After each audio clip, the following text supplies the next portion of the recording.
We'd like to call this meeting to order. Adequate notice of this meeting was provided and published in the Asbury Park Press and the Ocean Star on January 7, 2022. Copies of the agenda were provided to the newspaper posted on public bulletin boards in the Township website. Thank you. Roll call. Councilman Albanese. Here. Councilwoman Zapsik. Here. Councilwoman DeYoung. Here. Councilwoman Pontorero. Here. Councilman Halloran. Here. Vice President Crate. President Minikino. Here. Thank you. Can I get a, we're going to stand to salute the flag and a moment of silence, please. I Pledge allegiance to the flag of the United States of America and to the republic for which it stands, one nation, under God, indivisible, with liberty and justice for all.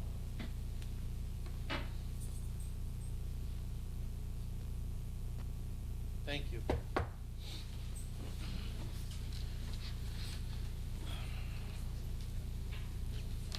Before we get started, this was brought in to my attention. Somebody lost a bracelet out front. Does anybody know who this bracelet belongs to?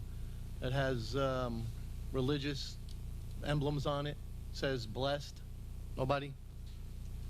If it's here, if somebody claims it, okay? Thank you. Can I get a motion and a second to approve the minutes from the August 23rd meeting? Motion. Second. Roll call.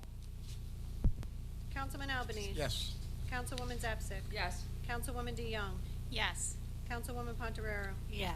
Councilman Halloran. Yes. President Minikino. Abstained? Thank you. Thank you. I want to call up Mr. Mayor, John Ducey, to do some presentations.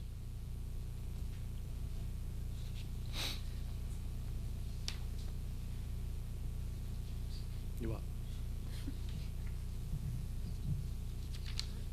Is Gage Bartolucci here? As well as Rafael Gonzalez Treyes? Yes.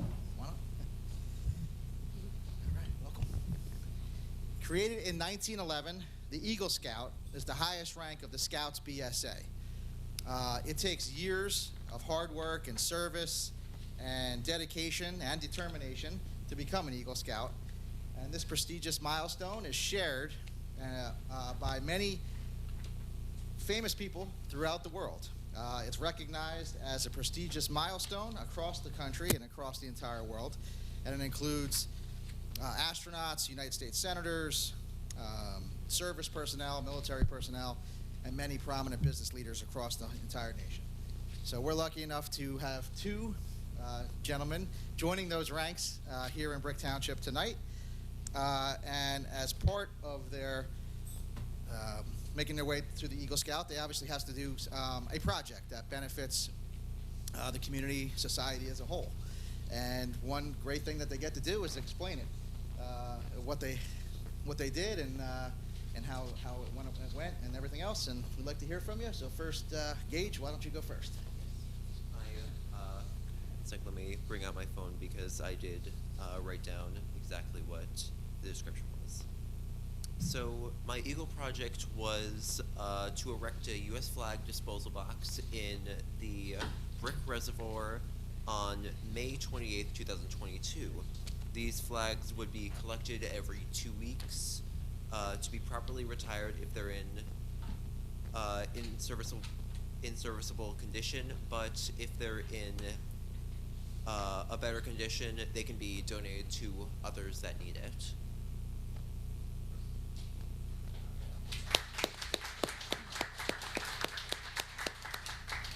All right, so unlike my friend here, I did not prepare anything, but I'm just going to speak my mind because I know very well what I did and how long it took.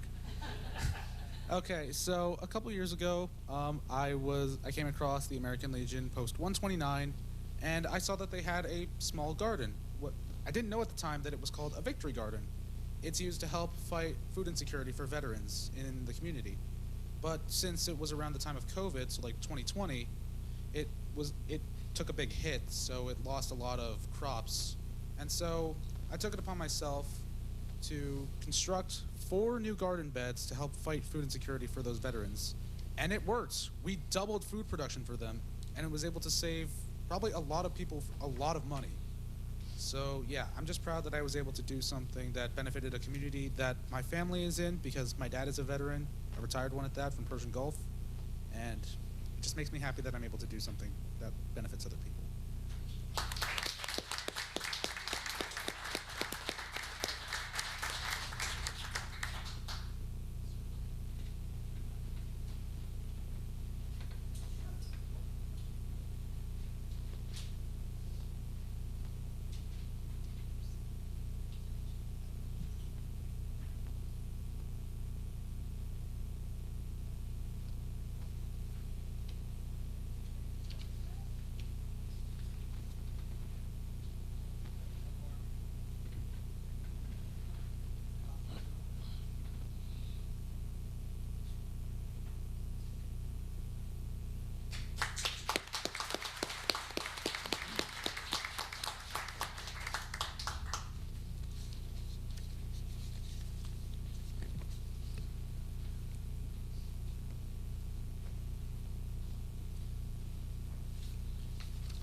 Thank you and congratulations. This brings us to our consent agenda. All matters listed under item consent agenda will be enacted by one motion in the form listed below. If discussion is desired on any item, this item will be removed from the consent agenda and will be considered separately. Thank you. Resolution 4-1. Authorize insertion of Chapter 159 Recreational Opportunities for Individuals with Disabilities Handicapped Royd Grant 2022. Councilwoman Zapsik. Thank you, Council President. This resolution authorizes the insertion of a grant in the amount of $8,800 from the New Jersey Department of Community Affairs, the Recreational Opportunities for Individuals with Disabilities Grant Program. Each year, the Recreation Department applies for this grant for an inclusionary program for children with intellectual disabilities as well as those without intellectual disabilities. Thank you. Thank you. Resolution 4-2. Authorize temporary right of entry, right of way, renourishment project, Block 37, lots 10, 11, and 12. Councilman Halloran. Thank you, Council President. This resolution authorizes access of Township beachfront property as needed for the Army Corps to complete necessary beach renourishment. Thank you. Thank you. Resolution 4-3. Authorize receipt of bids, Fletcher Street Drainage Extension. Thank you. Councilman Albanese. Thank you, Council President. This resolution authorizes the receipt of bids for the Fletcher Street Drainage Extension Project. Thank you. Resolution 4-4. Authorize receipt of bids, addition to access control system. Thank you. Councilwoman DeYoung. Thank you. This resolution authorizes the receipt of bids for additions to the access control system, otherwise known as the key fob access found in most hallways throughout Town Hall. There are additional doors that need this system installed, not only at Town Hall, but also for the new Senior Center on Aurora Drive and also for the new Police Special Operations building that will be erected in the rear of the Town Hall property. Thank you. Thank you. Resolution 4-5. Authorize receipt of bids, professional services. Councilwoman Pontarera. Thank you, Council President. This resolution authorizes the receipt of bids for 2023 professional services. Thank you. Thank you. Resolution 4-6. Authorize rebid for purchase and delivery of construction supplies. Councilwoman Crate. This resolution authorizes the rebid for the purchase and delivery of construction supplies. No bids were received when the township first advertised on September 2nd.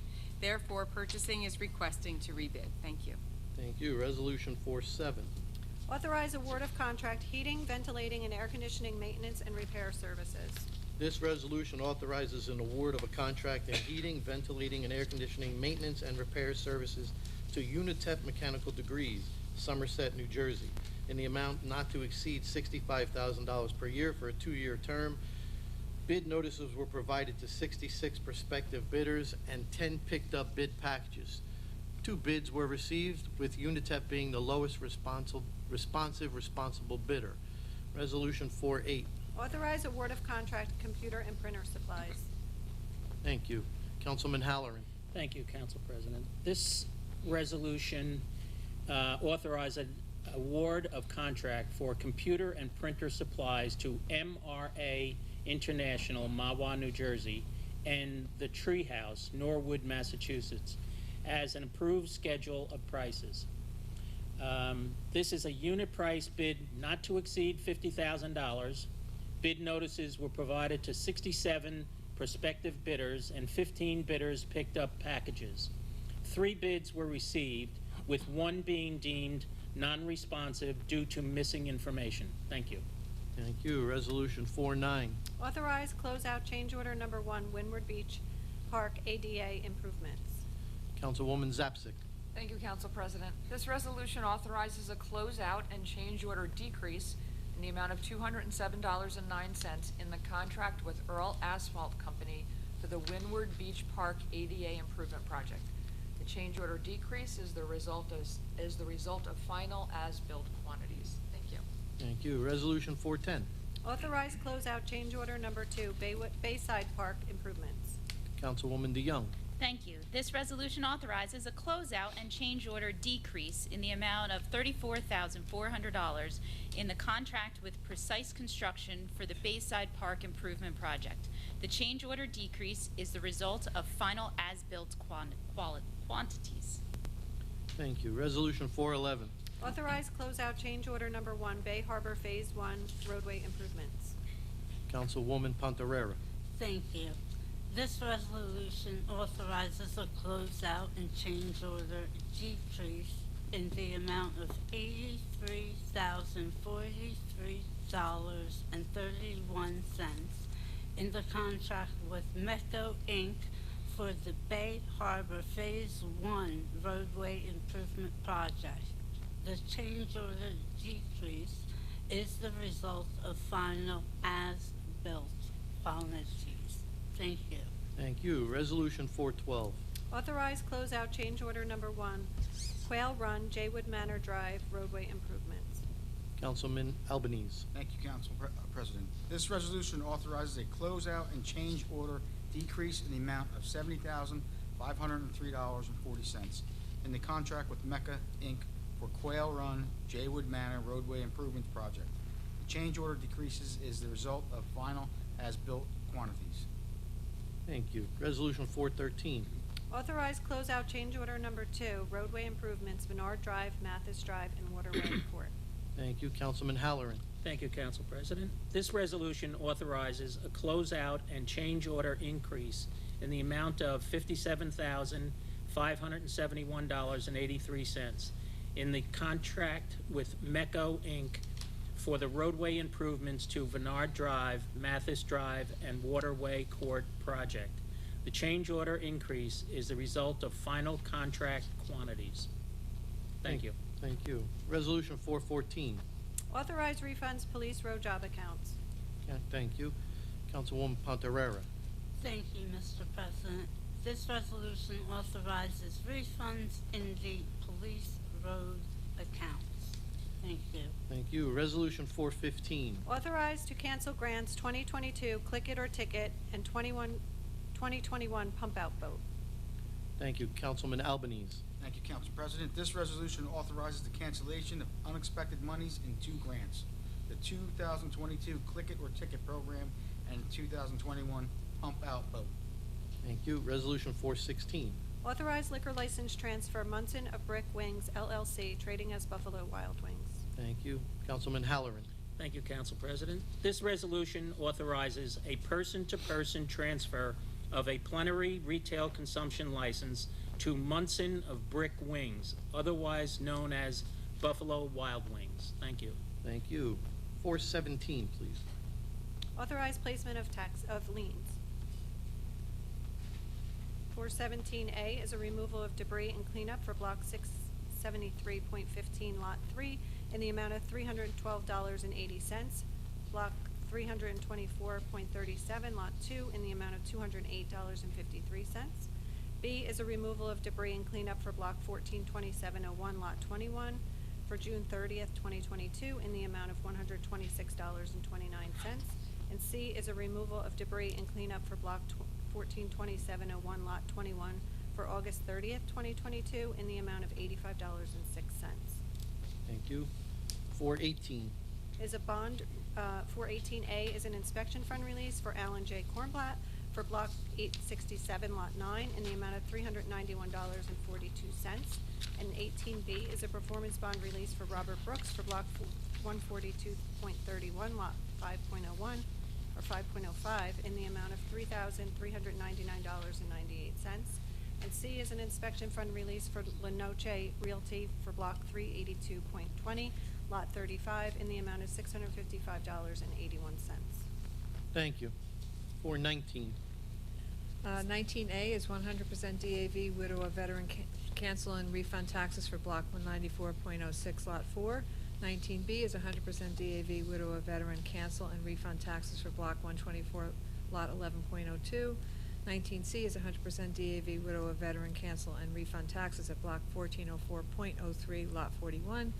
19D, 100% DAV widow of veteran cancel and refund taxes, Block 1422.07, Lot 15. 19E is 100% DAV widow of veteran cancel and refund taxes for Block 1210.10, Lot 10. 19F, 100% DAV widow of veteran cancel and refund taxes, Block 380.13, Lot 23.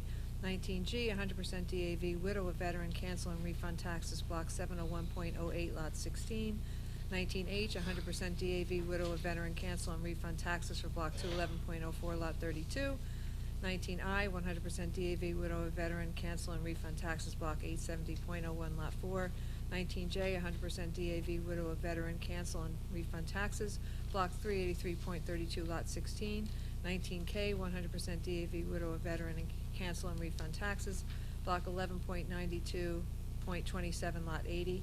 19L, 100% DAV widow of veteran cancel and refund taxes for Block 903.02, Lot 11. 19M is a tax overpayment for 2021, Block 252.18, Lot 69. 19N, tax overpayments for 2022, Block 1427, Lot 6. Block 886.9.02, Lot 3, Block 622, Lot 21. 19O, cancellation of special district taxes for 2022 of Block 1500, Lots 1, 2, and 3. This refund is for 3 Verizon properties that were billed incorrectly. Business personal property should be charged at the general tax rate and not as a special district tax. Thank you. This ends our consent agenda. Can I get a motion in a second? Motion. Second. Open to council. Seeing none, close council. Open to public for questions on the resolutions only. Yes, Ms. Cole.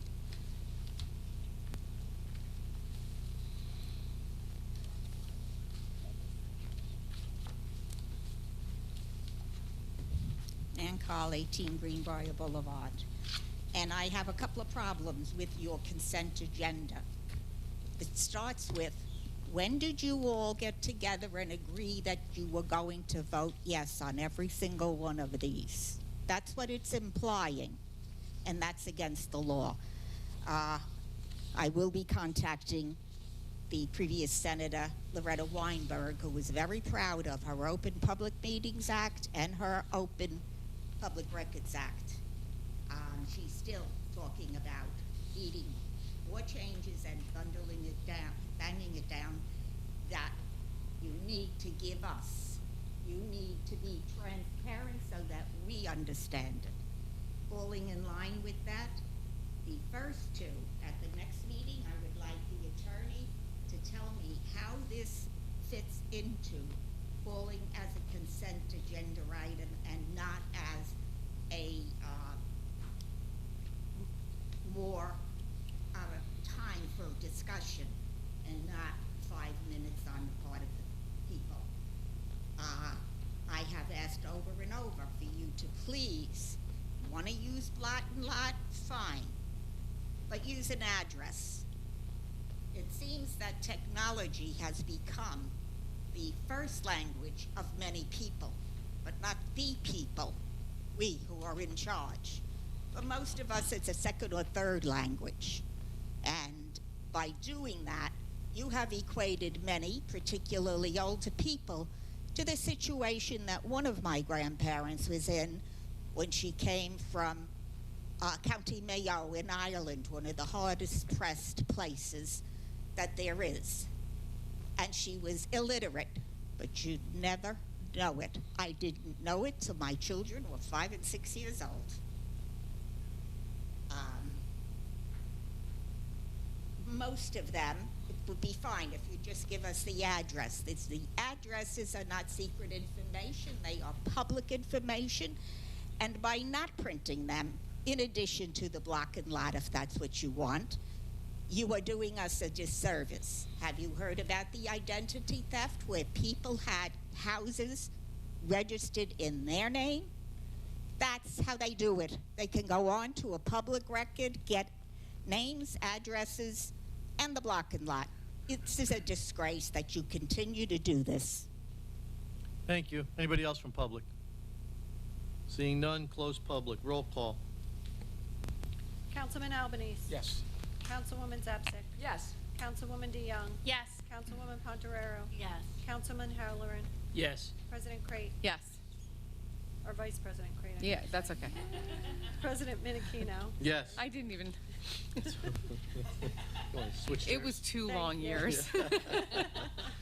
This brings us to our computer bill resolution. Be it resolved by the Township Council of the Township of Brick that the following bills be paid and that the mayor and clerk be and are hereby authorized to draw orders on the treasurer for the amounts of the same. Computer bill resolution in the amount of $4,290,028.86. Thank you. Can I get a motion in a second? Motion. Second. Open to council. Close council. Open to public for questions on the computer bill resolution only. Seeing, yes, Ms. Cole.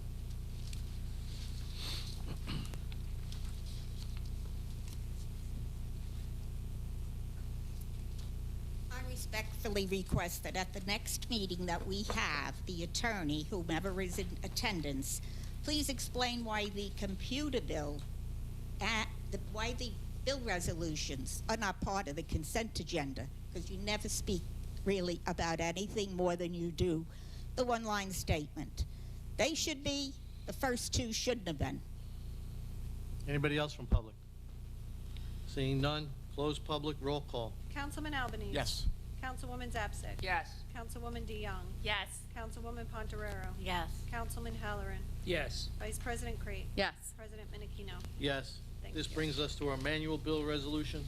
Be it resolved by the Township Council of the Township of Brick that the following bills be paid and that the mayor and clerk be and are hereby authorized to draw orders on the treasurer for the amounts of the same. Manual bill resolution in the amount of $1,932,073.28. Thank you. Can I get a motion in a second? Motion. Second. Thank you. Open to council. Close council.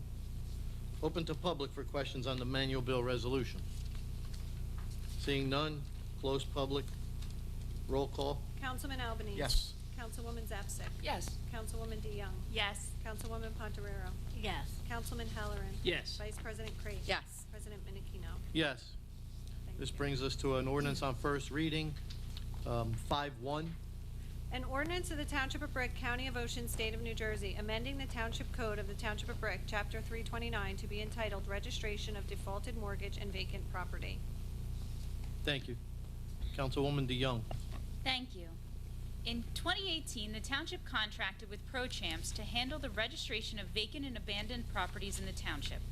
In August 2021, a Superior Court ruling determined that municipalities had a legitimate interest in passing regulations seeking to address vacant and abandoned properties.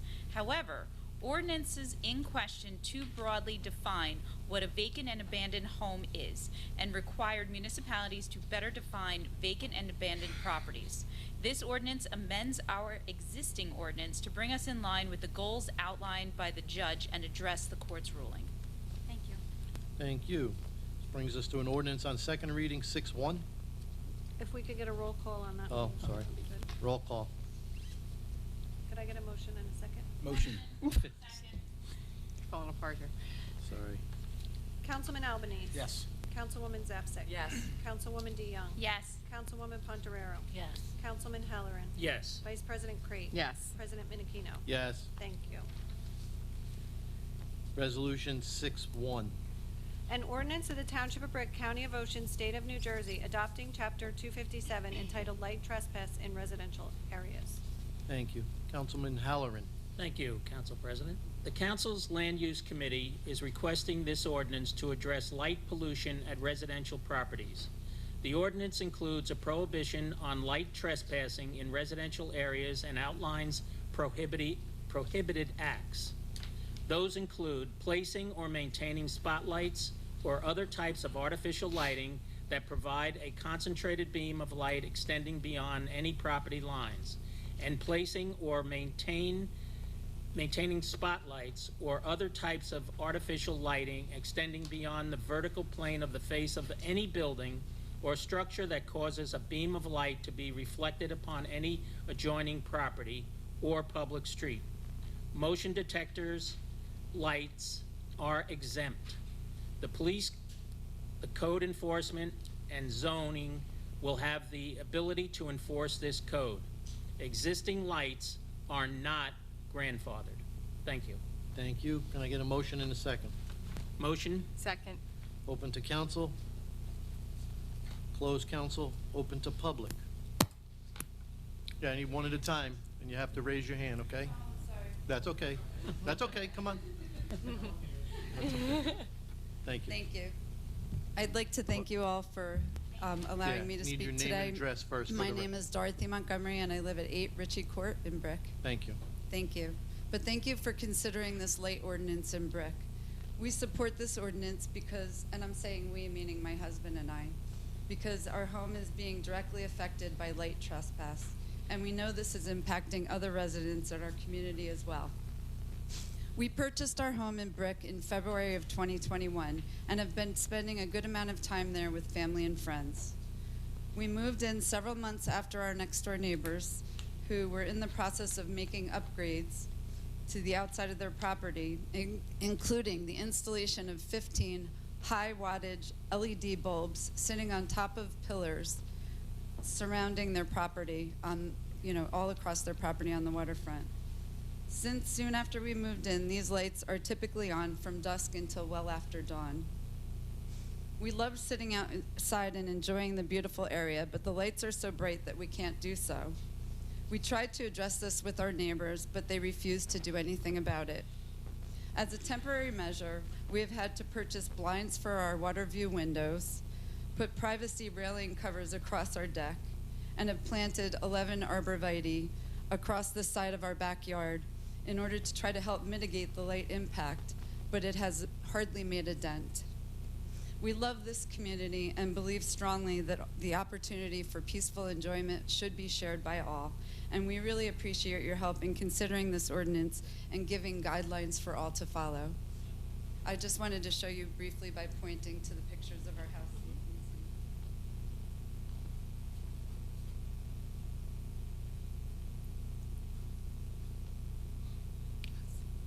Thank you. Thank you.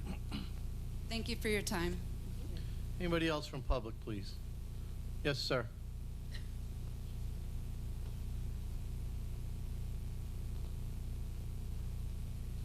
My name is George Matraic. I reside at 119 Duchess Lane. Boy, that was great. My situation is a little bit different. I have a new neighbor. I hate to say it, but being new, they think they have rights to do things that they really don't. But one that particularly affects my wife and myself is that they have two very high-intensity LED spotlights shining directly on our house, right into our bedroom window. Okay, yes, there's 6, but they're dual lights. And I estimate the lumens at each one of them, because I've looked them up online, about 3,500 lumens per fixture. That's a lot of light. And they shine all night long because, again, they are dusk to dawn operation. And we can't even open our windows because we have to open the blinds to open the windows. And this light is just so intense in our bedroom that we can't sleep. So we urge you to also pass this ordinance 257 on the light trespass. It's extremely important for our sanity. You probably ask me, well, have you gone to the neighbor and tried to work it out? Frankly, we haven't. But like I say, they think they have rights that they shouldn't. Their children, too, ride electric bikes and scooters around the block, up and down the street without helmets. I guess the oldest one is 12, the youngest one's about 8. At night, day, and they're hollering up and down the street. The other day they were going down the street and says, "Oh, my bike can do 45." Well, I really doubt that if it's 45. He would need a license and a permit to operate anything over 20 miles an hour. But it's just, I don't think I have a chance. They're new, they're foreign. Not that that matters at all, but I don't think I'm going to get through to them because of the way they're acting on other matters. So we would appreciate your intervention in passing this ordinance. I think my wife would like to say a few words. You state your name, please? Pardon me? State your name. Barbara Betray. Thank you.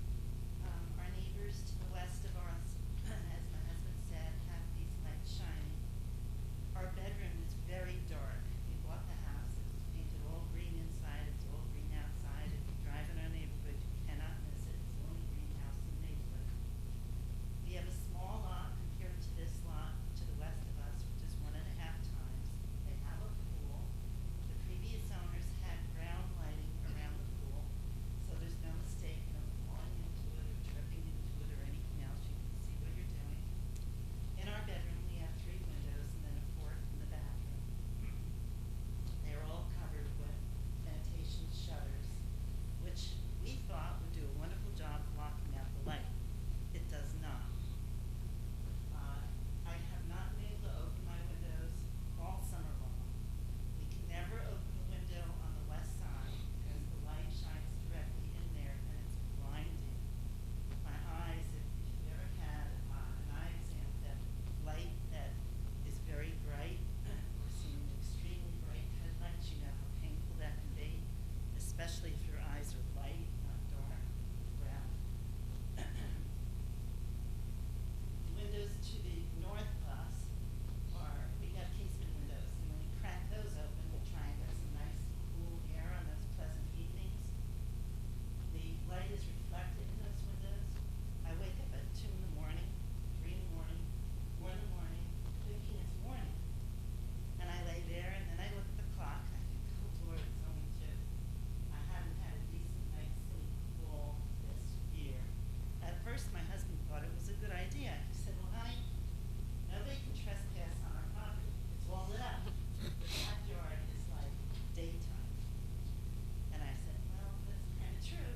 But then as I was not being able to sleep the entire year, I said, this is not good. We're suffering from this health-wise. And so we asked, please, that you put a limit onto when people can illuminate their house. And I think the light pollution and trespass into people's house is very important. They can easily rectify this. These lights are not shielded at all. They're just out there. Nothing preventing them. Plus, we have a security camera pointed at us. And I appreciate you addressing this. I hope you pass it all. Thank you. Thank you. Yes, ma'am.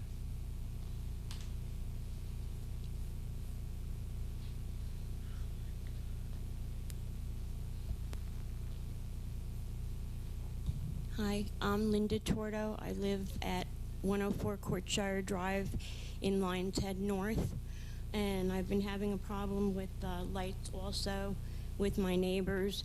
They put up 2 lights that are supposed to be motion lights, but what they do is they leave it on if I'm outside or if I'm in the driveway. They leave it on for as long as they want, and it blinds me. It blinds me in the driveway, it blinds me on the patio.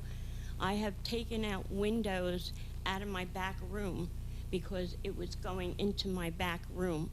I put a new storm door with the vinyl thing that you put on the windows. And now I just put up a canopy. It's going to have a side shade. It was approved by the board there, which they called it in. They said I was putting up a fence. But anyway, to make a long story short, it's very annoying. It's the whole one side of my house. It blinds, like I said, I can't be out there. If I'm out there, and then what she does is she talks to me through the it's like a camera and a light, but the light stays on as long as she's got her finger on that button. And it's annoying. I've had the police there. They said they can't do anything because, but why is it facing my house, my backyard, my porch, and my patio, and again in the front. It's not facing their house or their driveway. I mean, I have motion lights too, but I don't have them facing them, and it goes off. But this is a different kind of a light, and I spent so much money now because of this problem. I'm hoping that maybe this ordinance will help me, because they think they can do anything they want. Lions Head North Association can't do anything for me. They told me to take upon yourself whatever you can do. I even put vinyl on the windows on the same side of where they live. That again, like I can't open the windows because they have cameras too. That's another story. But I mean, these lights are really irritating. I spent so much money because of that. It's ridiculous. And even tonight we were outside barbecuing. She's got the light on and she's laughing, and it's just irritating me, and I completely ignore her. I don't know what she wants, but I just want peace, and this is terrible. I mean, I don't wish it to anybody to live like this. And I've had 3 houses and never fought with neighbors like this. I mean, kids, you have a little argument with the mother, the father, but they just don't stop. It's like they're like a dog has the bone and he won't let go, and they just keep doing it. And even the police told them, you have to leave her alone. I don't know what else to do. I hope this helps, this ordinance. Thank you. Thank you. Thank you. Ms. Cole.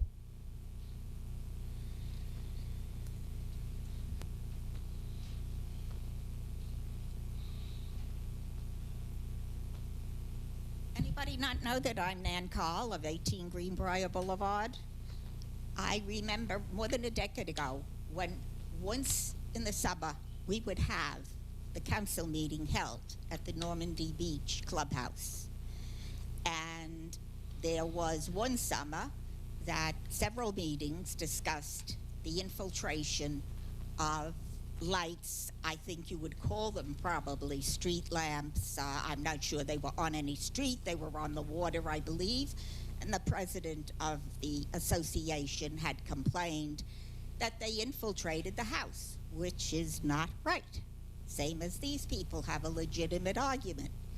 Not having the privilege of really reading this ordinance in depth, nobody explained it in depth. I have no idea what the words in it are, how much it protected. But I would suggest, particularly to Lions Head North, I bet you in your covenants or bylaws there is a statement that says that nobody should affect your sight and noise area, should impact it. So that's one thing. Second of all, light trespass. I didn't quite, because I was realizing it was the second reading, not the first. What is omitted from this ordinance? You mentioned something is omitted, that it does. Motion detector lights are exempt. Motion detector lights, that's just what she was, similarly, she probably is talking about, it sounds like what my son has at his house that I didn't put at mine, which is the Ring doorbell. He might have a different one, Simply Safe. And when anybody goes by, including sometimes cars, they get it. The light comes on and it does go off, but that's not sufficient. If it's impacting the person's residence, it's not proper, and there should have been wording in it. Also, street lights, does it exempt them? Okay, well then, I want to complain, and I will complain about another facet later. Turning into Greenbrier 2, there have been a series, 3 or 4, there's about 4 on the boulevard that have had the street lamps changed to, I'll call it, in my terms, a high intensity. However, the street lamps are very, very high. And I can understand where the Normandy Beach people had a problem with them shining in their houses. That's not acceptable. But in this case, if I were to walk to the corner and go around, maybe try to walk to CVS, you can't see a thing on the ground. Not a thing. With the car, if I don't turn my brights on, I can't tell if somebody is walking, especially in dark clothes. So that's the other side of it. But the devil is in the details. And when you have not had a proper discussion with a caucus meeting about this exact ordinance, nobody knows what it covers and doesn't. And in closing, I would say, I bought my house 22 years ago.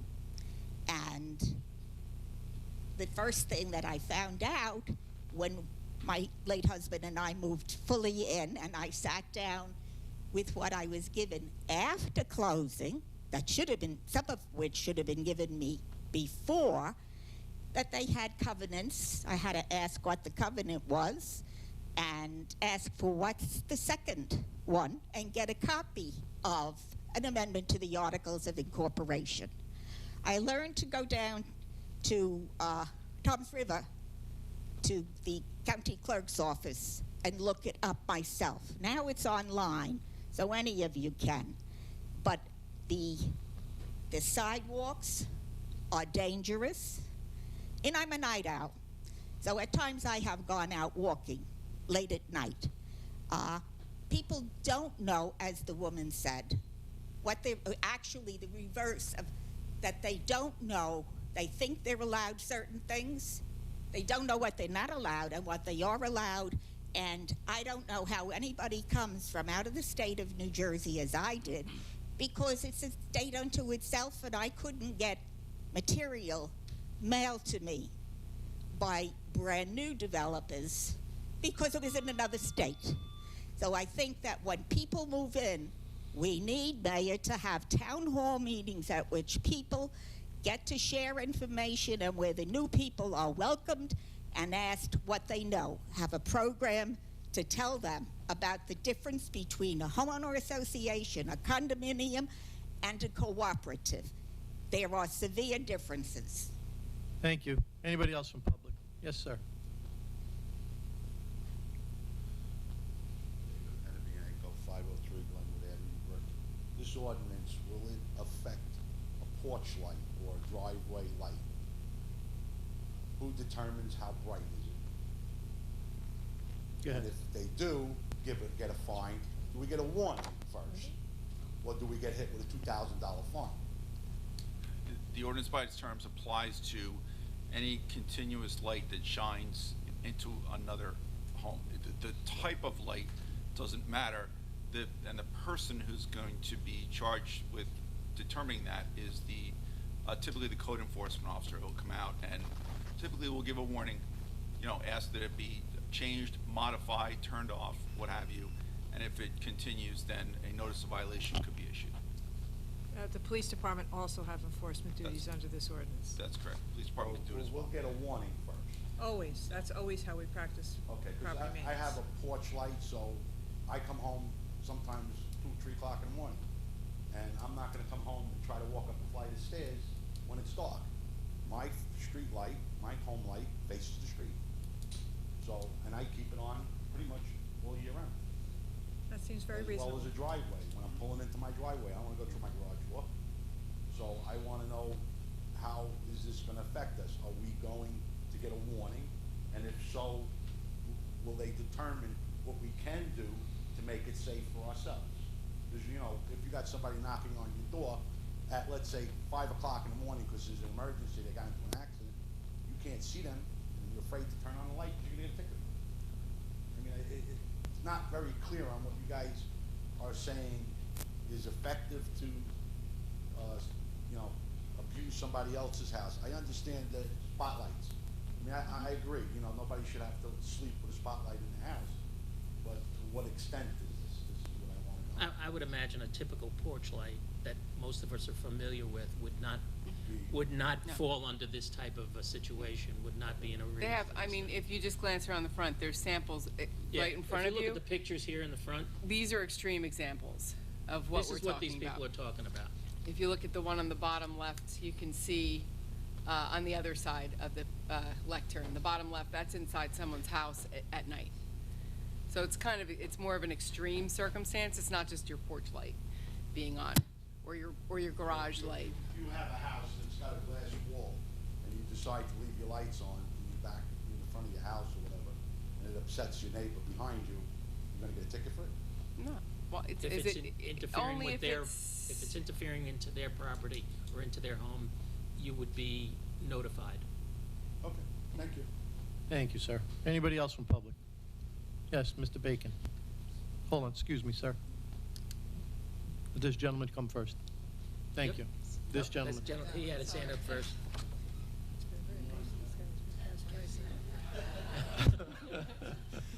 Good evening. How are you?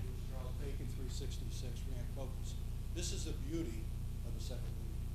There's a lot of great feedback coming from a certain group of people. And I respect that, but what I'm hearing is a lot of extreme conditions on lighting. What concerns me is this is not grandfathered. All right, the gentleman who just spoke talked about, what about this light? There's provisions in here, things like other types of artificial lighting. What does that mean? Oh, porch lights, okay. Really? Why didn't we put it in? Now, I'm gonna say something. There's a bunch of streets in Brick right now that are completely dark, without streetlights. And this is my opinion, okay, what I hear on the street. I don't have any records or any data about this, but one of the things that I sense is an uptick in crime in this town. And with that said, and it might be crude, but one of the things I always remember is have good lighting on property and have a dog. And unfortunately, after 30 years, I don't have a dog anymore. So my point being is, I think when we're gonna present something, we have to take in what concerned citizens say, which I understand if those kind of lights are on your property, and that's not tolerated. But I think a better ordinance in front of this body of elected officials would be to talk about the extremes and address them. The other concern I have with it not grandfathered is how many people have spotlights now? Do we know? How many complaints have we received that drove this ordinance to be? Are we talking 10, are we talking 20, or these nice folks that came out tonight? And I think we need to respect that. So what I'm proposing is, there's a lot of good feedback in here. There's some things that I question about unknowns, and basically, without us knowing how many spotlights or what lights are good or bad, are we talking about 1,000 people in this town that are subject to potential fines? There's another comment here about adjoining property. So if a neighbor 5 doors down doesn't like somebody, and they go to the police department and file a complaint, is that going to be honored? That's not adjoining property. So I think there's some things here before this gets passed. The beauty of what's just been said needs to be considered and potentially delay this, because this is important and I respect what you said. So I'm not undermining that at all, but I'd like to see a little bit more detail. Thank you very much. Thank you, sir. Yes, sir.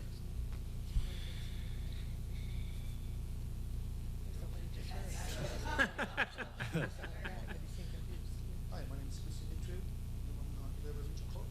Thank you for your time. I'm willing to give me your time. And I'm not going to tell you anything you don't know already. Sir, would you just pick up your microphone a little bit? Thank you. Whoop. You could do that too. I'm not going to tell you anything you don't know already, but I feel like I need to get it off my chest.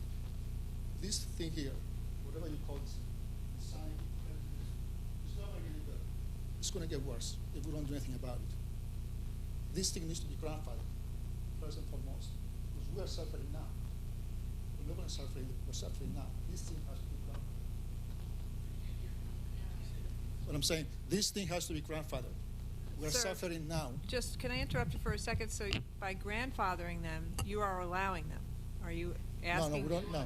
That's- You want to say, that's- don't Not You want grandfather. them not grandfathered? Sorry. Okay. Just want to make sure we're on the same page. So nobody has the right to impact somebody else's quality of life with these lights. It's plain and simple. Everybody knows that. And nobody has the right to bully and intimidate their neighbors. That's what's happening right now. These people that have these lights don't care. All they care is have bigger and brighter lights. We need your help. Stop it before it gets worse. Thank you for your time. Thank you, sir. Yes, yes. Lori Moles, 740 Drum Point Road. I'm returning tonight with a few of my neighbors. in support of the lighting ordinance. I want to thank you for considering it again. Should it pass, I look forward to regaining the enjoyment of my home, property, and reducing my stress levels. Many of the lights shown here in front stay on, sometimes for extended periods of time. Neighbors are not there for weeks at a time, and they're on 24/7. So it just doesn't stop. There's no period of time where I feel like I'm going to be able to have a night without lights shining in my bedroom windows. I wanted to address some of the comments from the last meeting and some of the comments that were made. So people with these lights can do a number of things to not trespass on their neighbors with those lights. They can install shields. They can point the lights at their own property and not onto their neighbors' properties. They can use lower wattage or lumen bulbs so they don't trespass onto their neighbors' properties. They can turn the lights off at reasonable hours or when they're not home. They can use dimmer switches and actually use them and turn down the wattage of the bulbs. I wanted to also address one other comment. There was a comment that you need the lights so your security cameras can work that I heard last week. Security cameras use IR lights. IR lights cannot be seen by the human eye. So any security cameras will work without any problem, without lights turned on to light up your own property and everybody else's property. I want to thank you again. I hope it passes tonight. I really appreciate taking care of your neighbors. Thank you. Thank you. Anybody else from public? Yes, ma'am.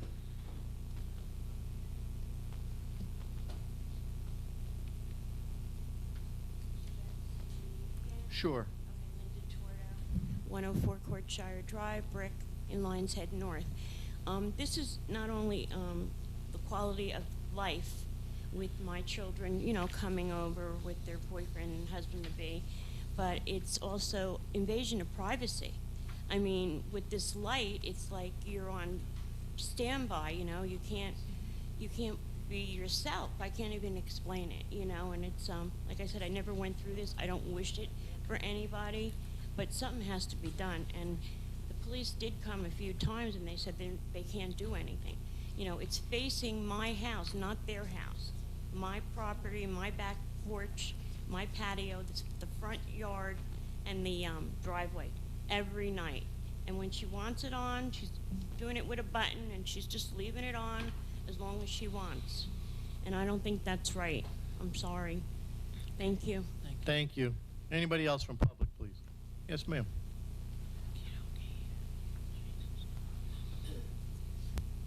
Good evening, Nora Hogan, 9 Ritchie Court. I really have just one question that's most important when we talk about whether or not to pass this ordinance.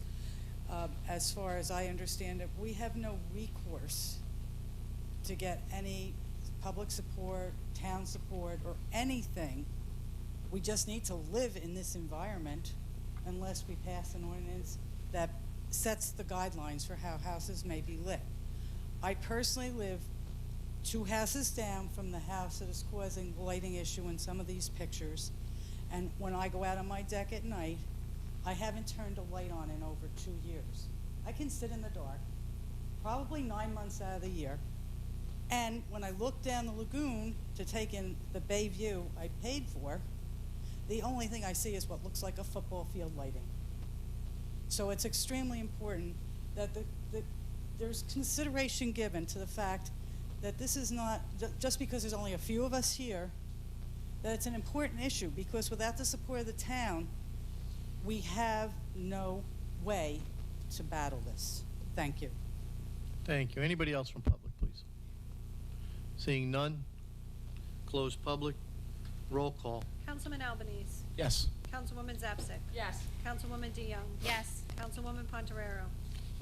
Before I vote, I do want to just make one statement.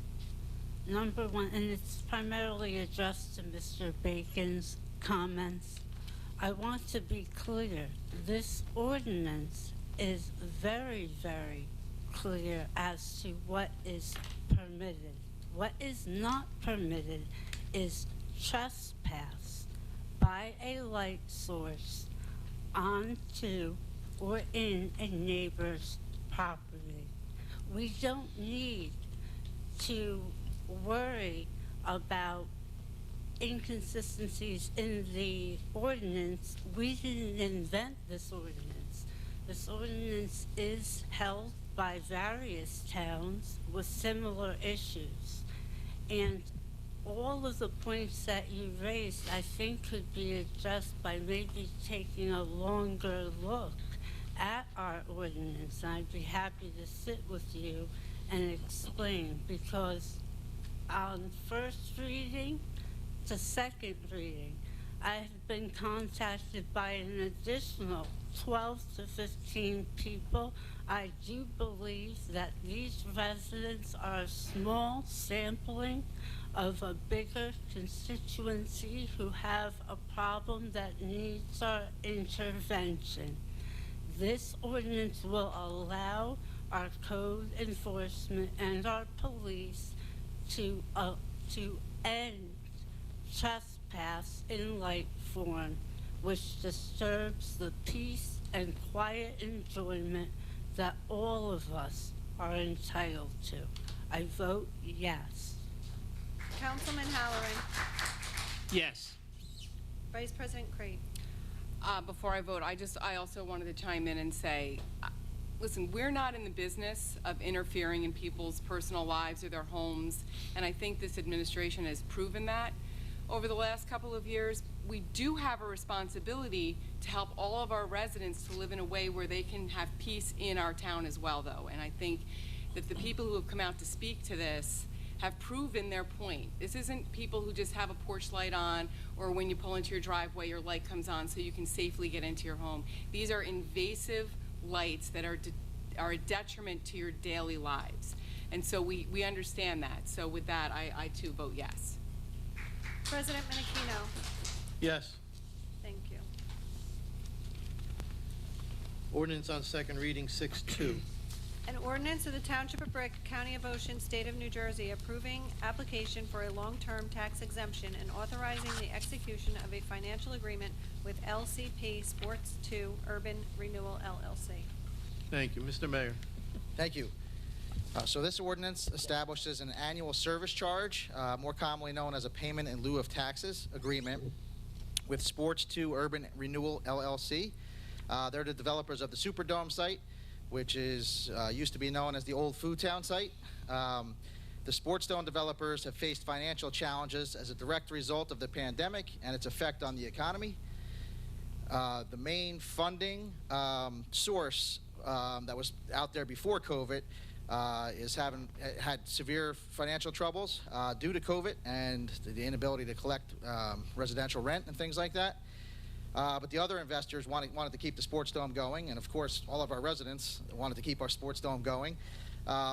So they needed to get capital and loans in order to do that, because their main investor, who was funding it, is no longer with the organization. So the developer, they're fully committed to the Superdome project in Brick, but they can't raise the capital without the payment in lieu of taxes agreement with the township. So tax exemptions and abatements and collection of this annual service charge replaces the conventional tax on improvements.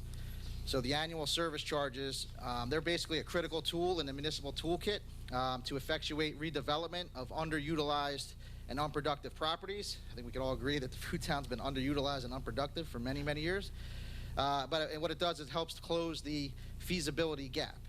The term is the earlier of 30 years from the redevelopment project completion, or 35 years from the execution of the financial agreement. The pilot is based on a percentage of project revenue or a percentage of project cost. The annual service charge works as a municipal lien. It's collected in the same manner as conventional property taxes. After expiration of the financial agreement, the property is subject to conventional property taxes. This is only for the back half of the property: the sports dome, the basketball building, and the other recreational facilities, the track, the sand volleyball, all that stuff. It's not the retail in the front. It's not the Aldi's. That's just regular retail, and frankly, there's no need for a pilot for that. We have regular retail wherever we want it here in Brick, and more of it than anybody probably pretty much wants. It's not the Sports Dome. This is basically if there's no deal, if there's no annual service charge, then there's no Sports Dome. And then we're stuck with, okay, what do we have to deal with? We have to deal with the developer. Are they going to put the condos in that they wanted to do? They're just going to put in regular stores again. It's things that we don't need. Sports Dome's something we need for people of all ages to be able to enjoy. There also is a but-for criteria, which is by state law, and that has to be met. So what that means is but for the annual service charge, the redevelopment project would not be built as designed by the developer and approved, that was already approved by the municipality. This project meets those requirements. Experts looked at it. They looked at the numbers, the projections, and all that, and it's necessary. Without it, the dome doesn't happen, and the other sports buildings and facilities do not happen. 5% of the pilot is paid to the county, and 95% of it comes directly to the township. So as we all know, or probably have heard, if you read my letters that I send with the property tax bills, the town gets a little bit, less than a third of the taxes. It goes to all different places. But here, under this, we get 95%. One thing that always gets cut out, and you read about this in the paper, and you always read how pilots are bad things, and that's mainly because other towns and cities do these types of pilots with residential projects. I don't know how it meets the but-for test, but apparently it does because it's a state law. But in any event, residential projects put kids into the school system, and now all of a sudden the school's cut out. If you do a pilot, the school's totally cut out, 95% going to the town, 5% to the county, but now you have a whole bunch of kids going into the school system, and with no money from that project not contributing. So we don't have that because it's a sports dome. There's obviously no kids, you're going to be living at the sports dome. Some kids will probably be there a lot. Their parents will think they're living there. But in any event, we want to cut out the school district, of course, and I think everybody's heard, especially if you were here last meeting. The school district is also going to benefit from this particular agreement because we thought it was important for the schools and the kids to get something out of this. So they could get benefit in the terms of guaranteed use of time at the facility for no cost, and then after a certain amount, it'd be half cost. So the conventional taxes are estimated to be about $350,000. There's another Superdome up in Waldwick that obviously pays. It's valued up there. It would be $350,000 in taxes. Our taxes down here are lower than they are up north, as we all know that. We have great taxes, low taxes here. Of that $350,000, $112,000 would come to the town. Under this pilot annual service charge, in year one, the town's getting $141,360. So we're getting $28,000, $29,000 than we would under conventional taxes. And there were some concerns about, what if the sports dome doesn't happen? This doesn't happen. So it's not as if somebody's going to step in with 150 condominiums and say, okay, well now we own the property, so we get this pilot and we get the advantage of all this. That does not happen. Sports dome goes away, then this pilot goes away. It's not transferable. If they decide to sell the property to somebody, it doesn't go along. If they're going to do different retail or residential or something there, the pilot goes away. The pilot's for this developer, for the sports dome to be there, and for the sports dome to remain there for the length of the pilot agreement. There's profit limitations. So, I heard, well, no, they can be making up numbers, that type of thing. So there's an annual reporting that they have to do, of which there's a 2% administration fee. That's on top of the pilot for the town, and that's to take a look. So if they end up making more than what the projection showed and what the experts looked at and agreed on were reasonable numbers, they have to pay us more. They don't only have to pay this $148,799, and that's the year one. That obviously escalates after that. But for the first year, $148,799, there probably won't be something more in the first year. But let's say that year four, all of a sudden they're doing much better than what was anticipated. We get more money. We're not capped at the number. So it's profit limitation, meaning that they can make as much profit as they want, but as soon as they start making more, that means they're paying us more. And again, the annual reporting has to show us what they're making and what they're expending. And then we have that 2% administration fee in order to cover our costs with regards to administrating. So it's a great thing. I heard from a lot of people that can't wait for this sports dome to come. And this is just the next step. It's the toolkit that the state gives us of things that you can do to help get a project to town that you really want. And here in Brick, we don't want residential. We do not want more retail. We have enough of that. But what we do want is a sports dome. It's for all ages. It's for kids, school kids, toddlers, moms and strollers, moms with strollers, not in strollers, moms with strollers with those types of programs, seniors, men's leagues, women's leagues, leagues for all ages, and it's going to be a great thing once we get going. So thank you. Thank you, sir. Any motion in a second? Motion. Open to council. Seeing none, close council. Open to public. Yes, sir, in the blue shirt here. David Penabianco, 503 Glenwood Avenue, Brickell. Can you lift the mic a little, please? I'm sorry? Lift the mic. Sure. Thank Is you, this any sir. better? Thank you. Thank you, yeah. Okay. I get what the mayor's saying, and, you know, the sports dome has been on the block for many years, but I'm trying to put my head around how the town loses $1.1 million on selling the property, and then how we lost whatever the property's increase in value should have been over the 15 years we had it, and now we're giving people tax abatements because we want a sports arena. I mean, if it's so important, why don't we build it ourselves? Let us lay out the money, because we already lost $1 million, okay, and reap the profit, then keep giving people discounts. I mean, I don't mind giving them a tax abatement, but for 30 years, 25 years, don't you think that's a little excessive? Can't it be like 5 years, 10 years, 15? Even homeowners that buy houses with tax abatement don't get more than a 10-year or 5-year tax abatement. Sir, it's state law that it has to be 30 years. Yeah, it's right not- here. There's it's no, not a tax. there's no tax abatement There's going no on tax here. abatement. There's no tax abatement. This is a payment in lieu of taxes. The town's receiving more. State law requires it's either 30 years from the redevelopment project completion or 35 years from the execution of the financial agreement. Well, how so much it'll be the lose 30 after- years. Okay, the first year Yeah. we're making money. Second year, maybe we're making money. And if they make a profit, we're making money. But after 30 years, how much have we actually lost? No, it's not. So We gain money and it's then not. We're not making money. We're getting a payment. It's very noisy. Yeah. What's happening here?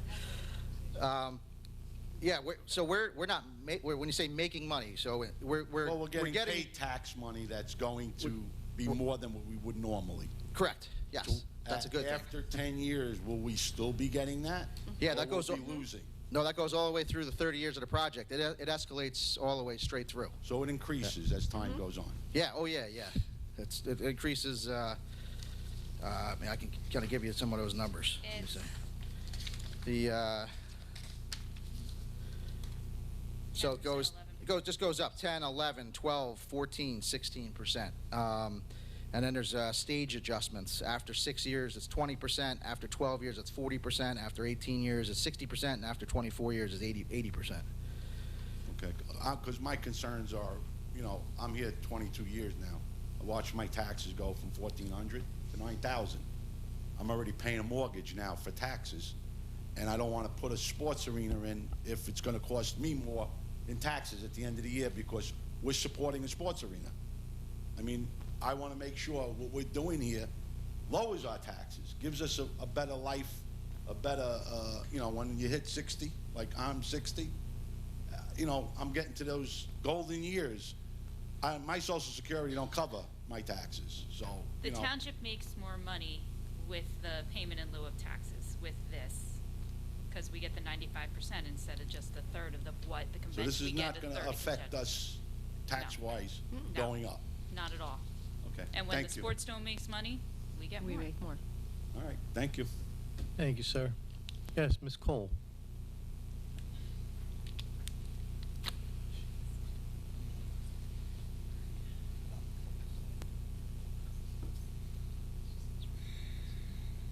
Nan Call, 18 Greenbrier Boulevard.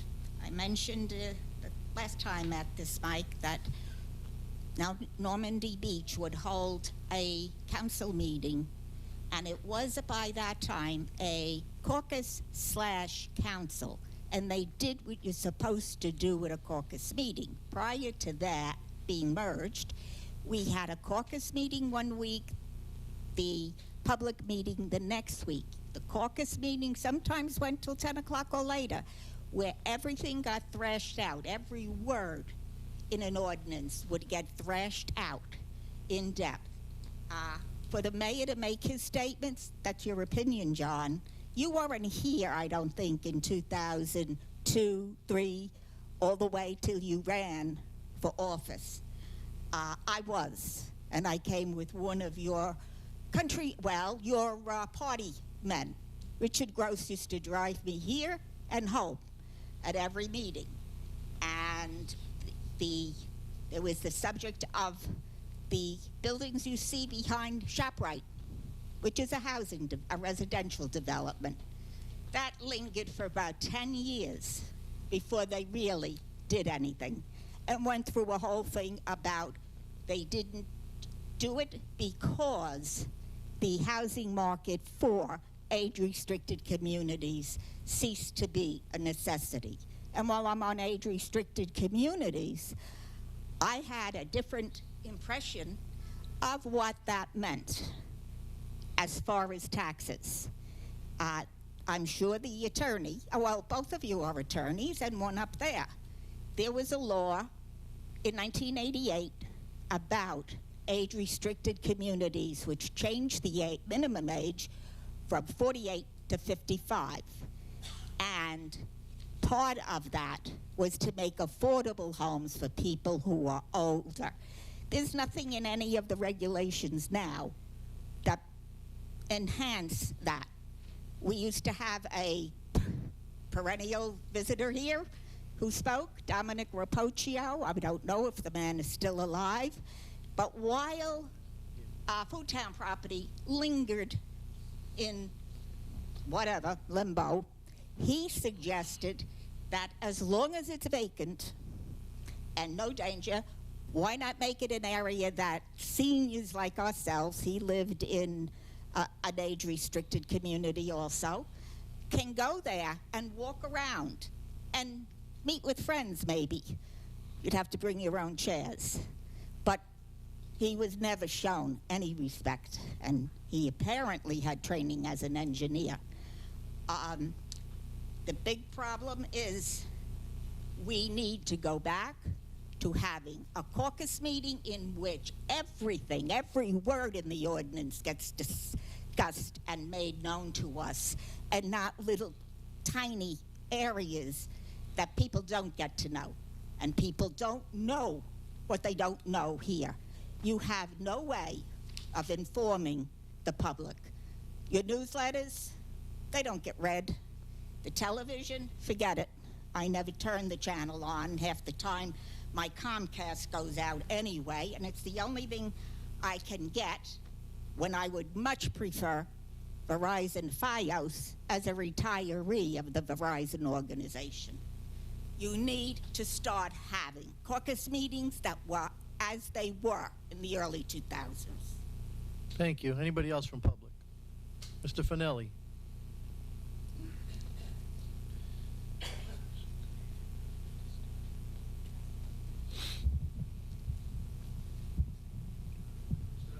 Yeah, it's all right. Vic Finelli. And I wanted to shine a little more light on this ordinance. At least one guy's awake. Okay.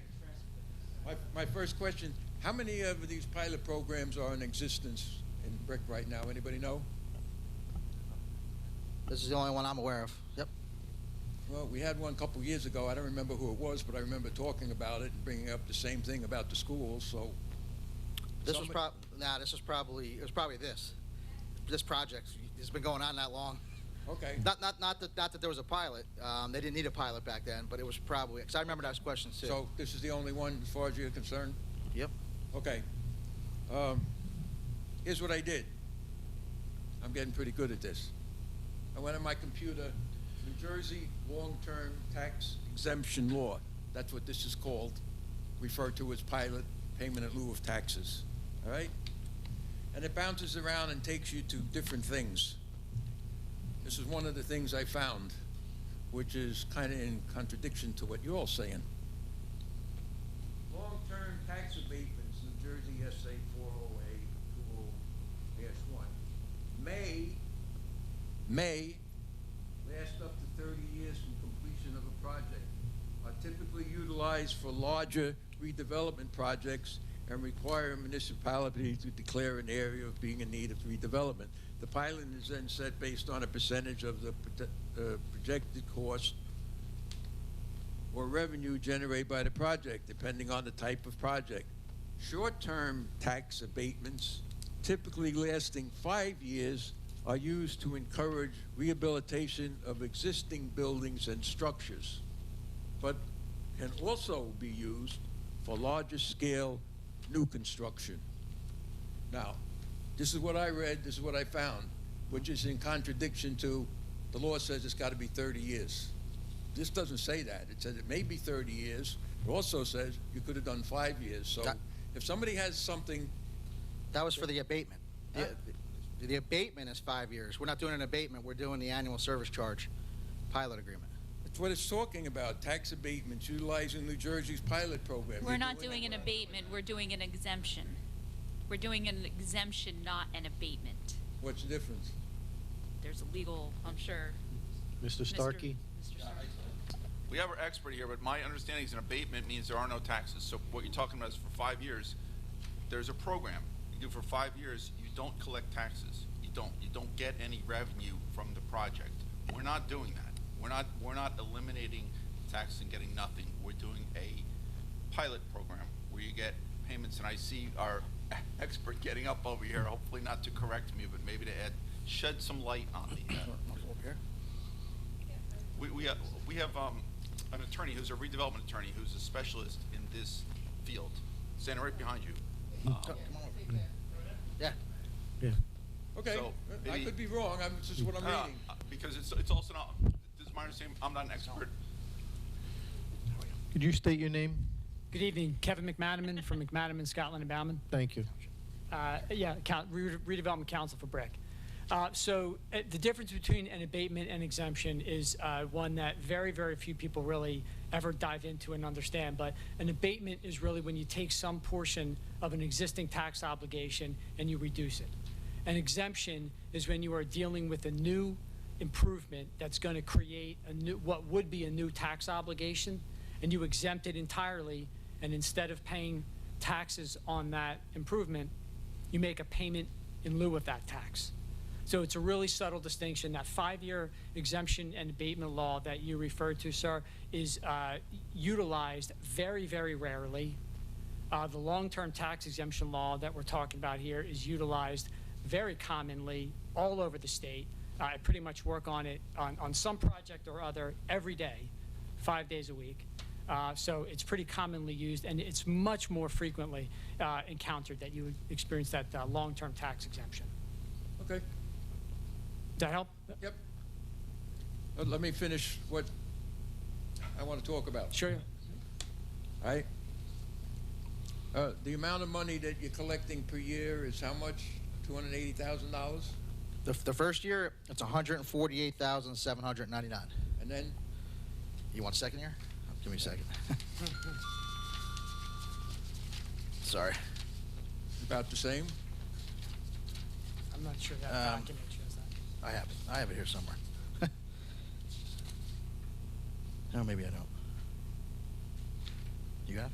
Yeah, so two things are going to happen. I don't have the answer to the specific question you just asked, but I think what might help, make you a little bit more comfortable, I hope, is that because the pilot is a function of the gross revenue taken in by the developer, when they make more money, the town gets a higher pilot. In addition to the fact that the higher revenues each year should yield a higher pilot, the percentage is going to go up every couple of years from 10 to 11 to 12 and so on, and ultimately to 16% of gross revenue. And then finally, as the mayor alluded to earlier this evening, if the developer takes in significantly more revenue than they project they're going to now, they will likely earn more profit than they are entitled to under the statute. And when they cross a certain threshold, they'll have to pay the excess revenue that they would otherwise get to the town as an additional pilot. So each year, they're presumably, most income-producing properties take in more revenues each year. If all goes well, they're increased every year. And so as we sort of start with this threshold, and then it will presumably go, their revenues will go up, and the town's pilot revenues will go up corresponding amount. Okay, well, my only concern is the same as it was last meeting, all right? Throw out some numbers. If you're collecting $140,000 a year, that comes out to $4.2 million that you get minus your 5%. The school district gets nothing. So they would be losing $2.1 million over the course of this 30 years. If that number doubles and goes to $280,000 because their revenue is going up, you get to keep $8.4 million, and the school district loses $4.2 million. Now, I had some discussions with the powers to be in the school district since the last meeting. I don't think anything is cast in stone about the free court time and everything else, but as I mentioned last meeting, the school district needs a swimming pool because they rent one. They don't have one. The school district needs an ice rink because they rent one, but because they don't have one. The school district has a lot of tennis courts in all the buildings and everything, so I don't know how much free court time they're going to get or how much free court time they're going to need. To me, this just doesn't seem right that the township is going to keep 95% of the money coming in for 30 years. The county, we're going to get our 5% no matter what, and the school district, who is getting their revenue cut year after year after year for the last 5 years, is getting Zippo for the next 30 years. I don't know if the law needs to be changed. I don't know. 30 years is a long time. None of us are going to be around in 30 years. But that's how long they're going to get hit for nothing. And I just don't think that's right. And I'm usually not fighting for the school district. I'm usually fighting against it. But boy, this one's stuck in my craw. It's great for the township, great for the taxpayers in one respect. But what about the parents? What about your student advisory? What about the rest of them? The school district gets nothing, zero for 30 years. That's my biggest complaint. And I know I'm not going to change your mind, but I think everybody has a right to know what's going on. Can I just ask a question though? If we don't get this payment in lieu, then the sports dome doesn't get built, and they still won't have any tax money. They still won't get any revenue from that property. I just want to know. And no use of the facilities. And no use of the facilities. Right. I'm just making a point. I'm just saying, if we don't, am I wrong? No. Okay. You're exactly right. Yeah, if we don't do this payment in lieu, there's no sports dome. With no sports dome, there's no tax revenue. With no tax revenue, the school still gets zero. At least with the sports dome, they're getting use of the facilities.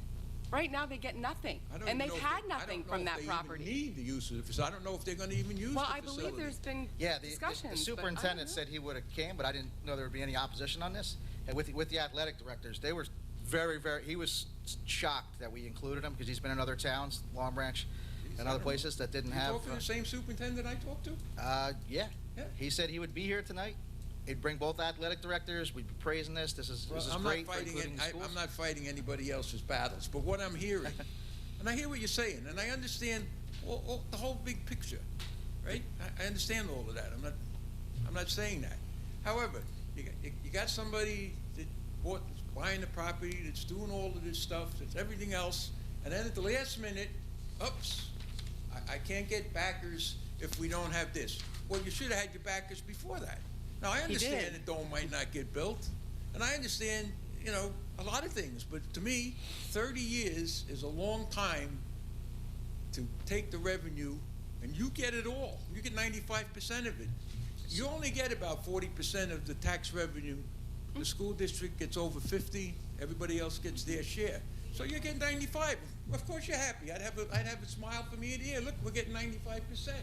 Well, I'm not getting it. This, it's for the benefit of the town. You're not on the school board. on town council. Right. Right? The school board is getting nothing out of that, zero. And they're getting their taxes cut every year, their money cut every year. They're dying over there because they can't increase more than 2%. There's no, And there's no, I'm done fighting for them. there's no tax impact on the school system because of the Because project. of it. Because there's no Yeah. children. There's no resident, there's no kids. There's no residential. I understand what you said, I heard Yeah. all of that. you So, know. there's no The impact on them. school district right now, since I've been going there, is down 3,000 students. They're not gonna get hurt by some students moving into townhouses. Believe me, they're not Yeah, gonna they get gotta pay hurt. for the buses, you They're gotta dying pay for the right now. classrooms, teachers. They're down Yeah. 3,000 students right now. You know that, I know that. They're dying. Yeah, but that has nothing to do with this. I don't understand what Just you're on arguing. the flip side, though. We're talking about one project Yeah. that has no impact on the school system. We're getting them something, so they're getting something they would not normally get without having any impact on their whole system. I agree with a lot what you said. Please don't sit there and say, this has no impact on the school district. Please don't say that. Can you It has name me the millions of impact? dollars I'd love to hear the They're impact. not getting any money out of it. They're getting money out of They're not it. getting 95%. Please don't say that. But they're not getting any additional students either. Their budget is their budget. And I just want to, I don't understand. I can't believe you're the Mr. Finelli that comes here every meeting. You're telling me that you have a problem with us as the town getting more revenue that could potentially hold taxes down? For residents? For residents? No. But that's what you're But that's what you arguing just right said. now. Oh, wait a minute, the town's getting all this money. Well, if the town's getting more money, you would think that the taxes, we would not have to increase taxes. So what are you complaining about? You're gonna increase taxes no matter what. What I'm complaining about is you're getting the bulk of the money. You're not listening. No, what do we're you hearing think? you. We hear you. Whatever revenue comes in, you only get 40% of it, right? Whatever tax money comes in. Normally. Yeah, normally. But now we're getting this revenue at 95%. And that's which my is problem. That's my problem. That's not normal. But on the brighter side, that the front end of the property will be paying taxes, regular taxes. I understand that. So, I'm just only gonna put talking that in about there. that amount of money, but you know, you've got more tunnel vision than I do, because you're not listening to I what don't I'm think saying. we do. You're bringing in money, and you're bringing it into the township, where you only get 40%, you're getting 95. Everything that comes in, my biggest tax bill is not you. Mr. My biggest tax bill is the school district. Mis- Thank you, Mr. Finelli, Finelli. if I can, just for Thank a you. second. Mr. Finelli, keep Thank in you. mind that our town has approximately a quarter of senior citizens who care about being able to live. Not one more day should go by without this town grabbing every dime we can, rather than have that thing sit vacant. None of us benefit that way. Thank you. I'm one of those senior citizens. Thank you, I Mr. pay my Finelli. share of taxes. Thank you, sir. Anybody else from public? Yes, sir.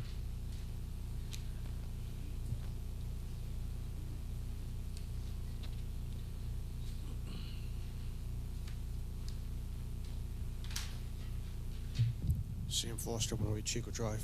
We just pulled out my collar so I don't look like Dracula. Oh. Hear me okay now? I got to speak directly into it. I just got here, apologize, but I'm running late, just got off work.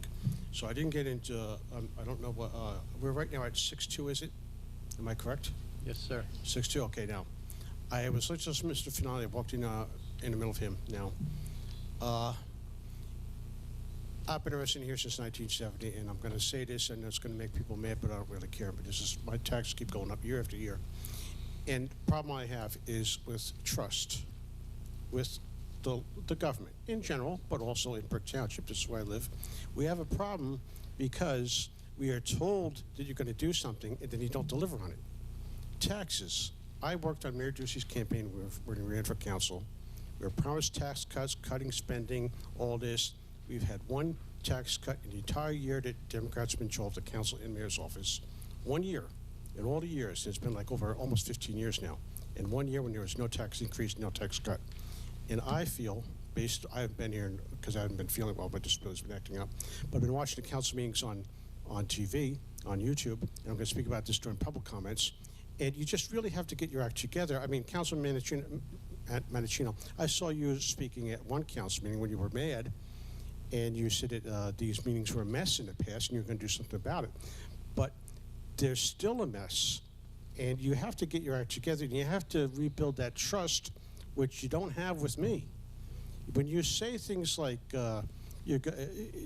like Councilman Hunter was speaking to Mr. Finelli, and again, I didn't get the whole thing here, but I simply don't trust this township government, the Disney administration, to act in my best interests in terms of cutting spending, like we were told, and cutting taxes. Now, that's just it, and you really have to get your act together. I'm going to elaborate on this more during public comments, based upon what I've been seeing the last few meetings, and I have seen on YouTube. But really, I worked on Mayor Ducey's campaign when I was a councilman. I know what we were promised. I feel betrayed because I went out there, I knocked on doors, I did phone banks, I donated money, which I could barely afford to do, and there's no responsibility in government in Brick. And if you're going to argue with me about that, then prove me wrong. How many years have we been waiting for a tax cut? You're not being responsible with our money. You're responsible with how you treat people properly during meetings. I don't mean you specifically, President Manichin. I'm supposed to direct my comments at the president, so please don't take this personally. But really, you have to get your act together, and you have to rebuild the trust that you have lost. I'm speaking for myself only. I'm a delivery driver. I've been all over Ocean County, and I know I'm not the only one that feels this way. I have to be careful what I say when I'm delivering for DoorDash, because they don't want us to mix politics with, business. But I've had people tell me, I've seen you on council meetings, and I've had people agree with me. I've had people disagree with me. But you have to get your act together, and you have to start delivering on things that you promise us. That's it. I worked on your campaign. I'm a former Ocean County Democratic committeeman. But like I told the Ocean County Freeholders a few weeks ago, I'm changing my political affiliation to independent because I can't stand it anymore. I feel betrayal personally because of my work that I have done over the years for this administration, helping to get elected, and not taking credit for it. But really, you have to get your act together. You have to start spending our money responsibly.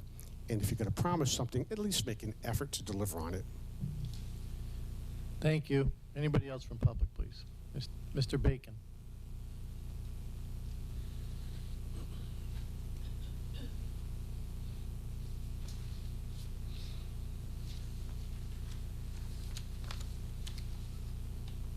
Again, Charlie Bacon, 366 Rancocas Drive.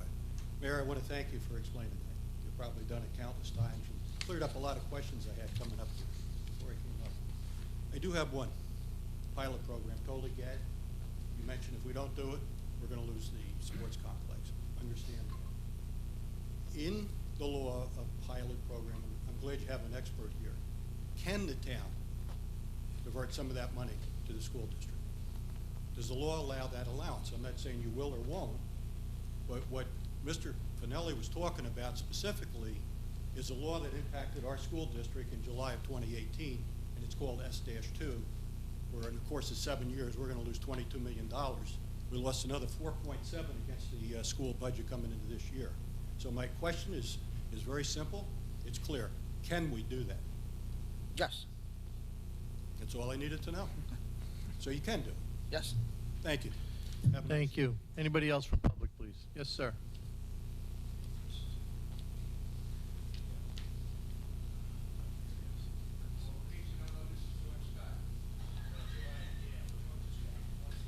My name is George Scott. I read the ordinance, and I do have some questions. Back in 2018, when HFZ signed the original agreement with the township, they waited 3 years, and all of a sudden they entered into another agreement with the entity that we're talking about tonight. So one of my questions is, this new entity, is it the same people as the old one? I heard the mayor say before one of the main people dropped out. Was that the only change? And at the time that they did that in 2021, was any money paid to HFZ? If so, how much, or if none, is it zero? Do you know that? So, yeah, so HFZ, you'd have to Google it. There's two money guys. I don't know their names. They weren't like the guy Pete Tosca who came here and spoke about it, and he's he raved, he's going to do this. He's still in. Wonderful he was. Yeah, Pete's awesome. Pete's still in. Pete's the guy running the thing. He's moved here to Point Pleasant and just to be closer to this, and can't wait for it to be built. And he's the one who does it in Warwick. He's still in, and there's partners in HFZ, the former HFZ, that are still in. Little minor partners, I guess is a better way to say it. The major money guys, if you Google it, they lost their money. So those two who had the most money to put in, they weren't even going to be financing this thing. They were paying for it. Those guys are no longer financially feasible to do. They're out.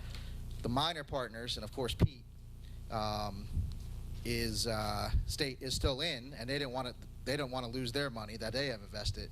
So, but they have to do financing. So they're going to outside sources, of which the lending institutions and things like that needed this $200,000, $200,000 break in order for it to work to finance.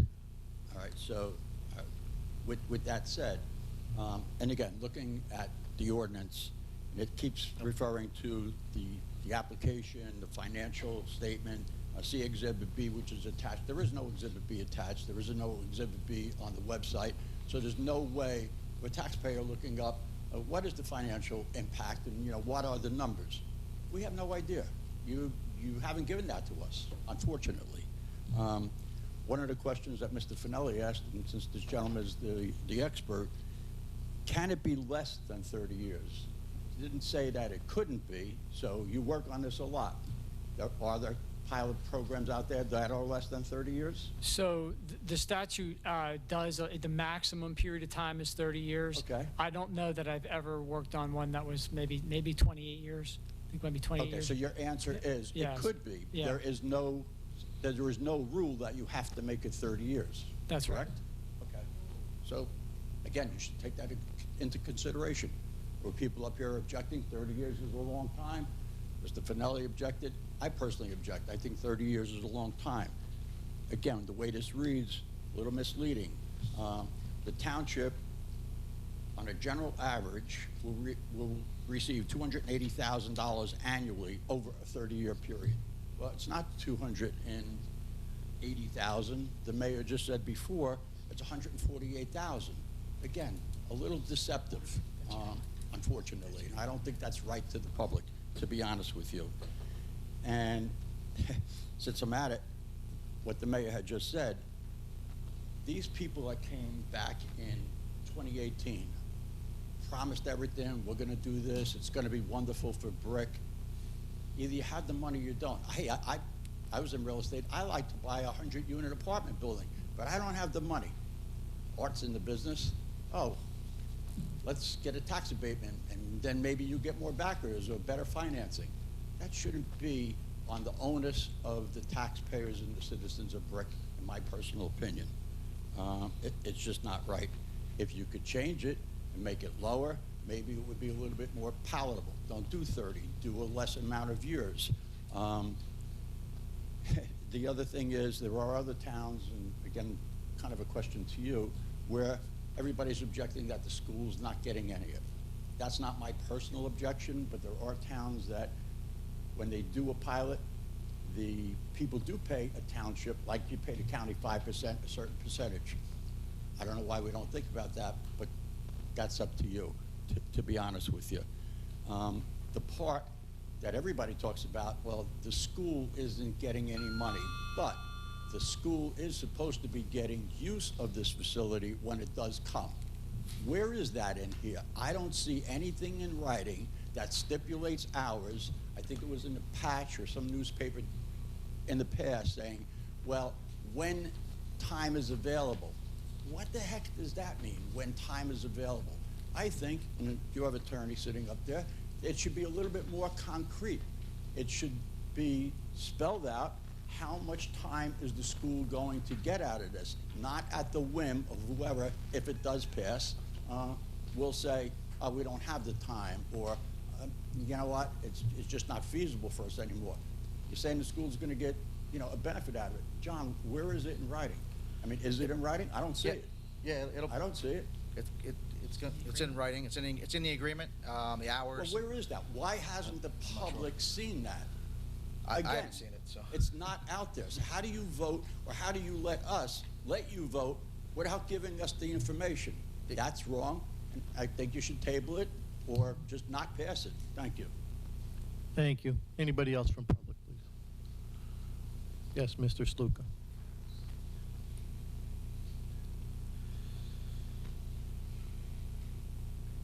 John Sluka, 950 Sylvia Court. I was going to ask one of the questions that Mr. Finelli basically asked, but what I'm looking for, again, because I go to the school board meetings, which I know nobody here does, they are hurting.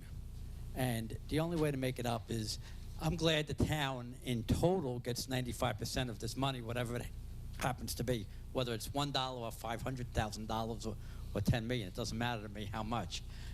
Why don't we make a pledge that 1/3 of the money that we get, or approximately 1/3, will automatically go 60, because you said it could be done, 66% of our share, the town share, not the county share, the town share goes to the town, and 33% goes to the school. Because the school, obviously I have no children in the school, but obviously the school district has been hurt by this government out in Trenton for the last many years, to the point where they're not making ends meet. They're basically letting people go that they need to have for the children and stuff like that. I mean, if we can make a pledge or an ordinance or whatever you want to call it, to say, as we get our money, the town, 1/3 will automatically go, and even though right now it's 50%, you know, for regular tax, let's say 1/3, automatically goes. We don't have to think about it the year after this, or 5 years down the road. It starts today, and every cent we get from this thing, whether it's $140,000 or $2 million, 1/3 goes right immediately sent to us, goes to the school board, because obviously they need the money. Okay, thank you. Thank you, sir. Yes, sir.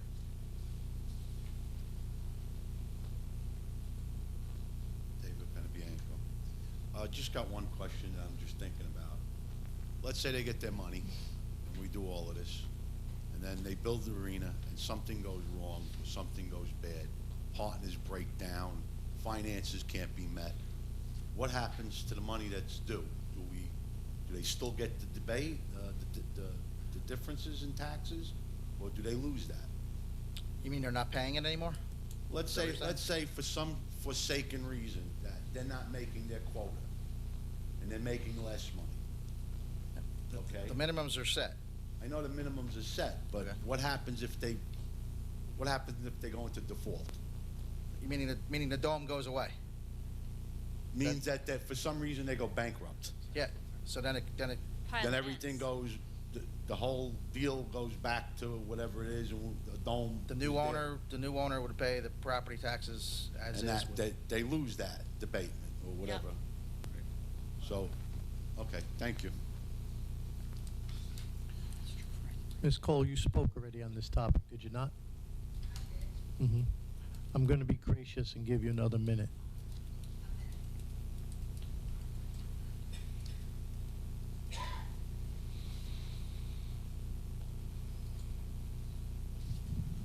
Man, 18 Greenbrier Boulevard. I think you all know me.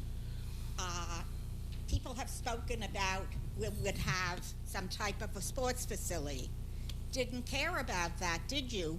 When the Dulett property was up and was the biggest bargain going, but because Steve Acropolis was so heavily involved in hockey in this town, and that's where they played it on the Dulett property, the rink.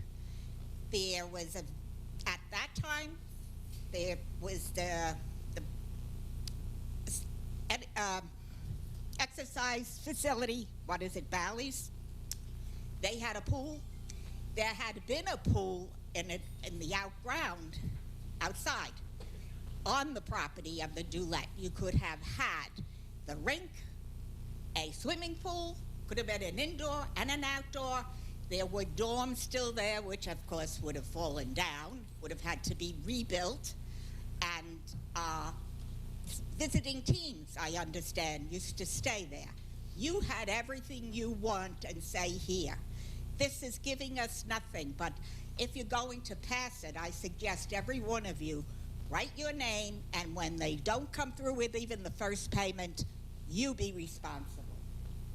Thank you. Anybody else from public? Close public. Roll call. Councilman Albanese. No. Councilwoman Zapsik. Yes. Councilwoman DeYoung. Yes. Councilwoman Pontorero. She stepped She had out. to step Oh, out. sorry. Councilman Halloran. Yes. Vice President Crate. Yes. President Menachino. Yes. Thank you. Do we need to motion and second that?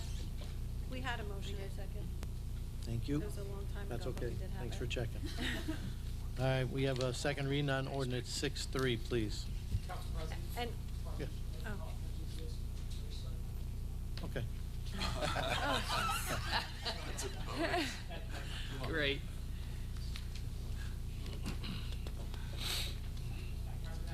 Thank you. Thank you. Good night. An ordinance of the Township of Brick, County of Ocean, State of New Jersey, amending Chapter 460 of the Township Code entitled Vehicles Operation of. Thank you. Council Vice President Crate. Thank you. The township has received comments back from the Fish and Wildlife on required Township of Brick Beach Management Plan for the protection of federally and state-listed species. This plan is a requirement of the beach replenishment project scheduled for renourishment later this year. In its review, Fish and Wildlife made a comment specific to this ordinance. Fish and Wildlife requested the ordinance be amended to ensure protection of habitat areas. The township agreed to protect these habitats with signage and fencing. Also, we've modified the beach buggy permit application so that applicants recognize and agree not to drive on habitat areas. Additionally, Brick PD will enforce the beach areas during buggy permit season to ensure compliance. At this time, the dates when beach buggies are allowed remains through the end of April, as it has been for many years. Thank you. Thank you. Can I get a motion in a second? Motion. Second. Open to council. Seeing none, close council. Open to public. Seeing none, close public. Roll call. Councilman Albanese. Yes. Councilwoman Zapsik. Yes.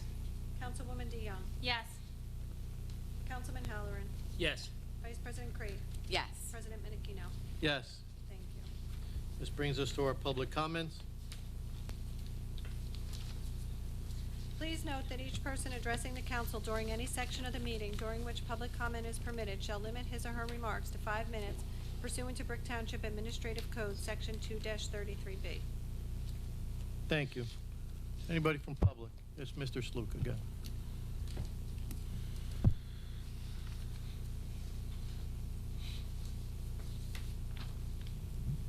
John Sluka, 950 Sylvia Court. Today was a great meeting, by the way. Got a lot of people interested and a lot of people telling us what they need, and hopefully we'll take care of that. Here's my letter. That's what I'm going to read. Dear Mayor Ducey, September 7th, I wrote this. Council President Vincent Menachino, and all councilmen and councilwomen. Okay. More and more studies around the world and here in America prove that toxins, including those created, distributed in heavy traffic areas, such as the areas surrounding the Garden State Parkway, injure and kill people. The fumes that carry the noise and toxins into neighborhoods create havoc for tens of thousands of residents and workers, and are a major cause in lost time, illness, and deaths. At the very least, 14 feet high pollution, noise, and safety walls along the side of the Garden State Parkway are needed in Evergreen Woods, Greenbrier, Town Hall area, Brick High School, Birchwood, Briar Mill, Primrose Garden, and other areas in Brick. Certain brush and trees that were destroyed foolishly by the Turnpike Authority Commissioners on the Garden State Parkway are a necessity to renew some of the health and well-being of the Brick citizens. Of course, this is not a cure-all for all that destruction caused by the New Jersey Turnpike Authority Commissioners, but will restrict some of the ill effects brought about by the New Jersey Turnpike Authority from the lethal destruction of the environment surrounding the Garden State Parkway. Residents of Evergreen Woods, Sutton Village, Greenbrier, Birchwood, and the workers and students and teachers of Town Hall, Brick High, and Lanes Mill School, and those other businesses surrounding the Garden State Parkway are at risk to early onset of COPD, cancers, heart attack, asthma, and autism, and premature death. If you work or live in the area near the Garden State Parkway's pollution, such as Town Hall and the library, you're at risk to a bedridden life and early death. With the increased risk of autism, asthma, COPD, cancer, and others, can anyone just sit on their hands and be quiet? I realize it's hard to stand up against the bureaucracy that funds political campaigns, and we know that these powerful swamp creatures will do what they can to maintain their citizen-paid positions. But every elected official who fought for the right to protect all of us citizens and represent us citizens need to step up. Every member of our government needs to stand up, speak out for those who harm against those who harm our residents. The mayor, the administration, the council, every radio talk show, every newspaper article, and every gathering should be an opportunity for our elected officials to show their support for the citizens who are impacted daily by the deadly assault of the New Jersey Turnpike Authority Commissioners. Thank you for your time. I yield back 2 minutes. Thank you, sir. Yes, sir.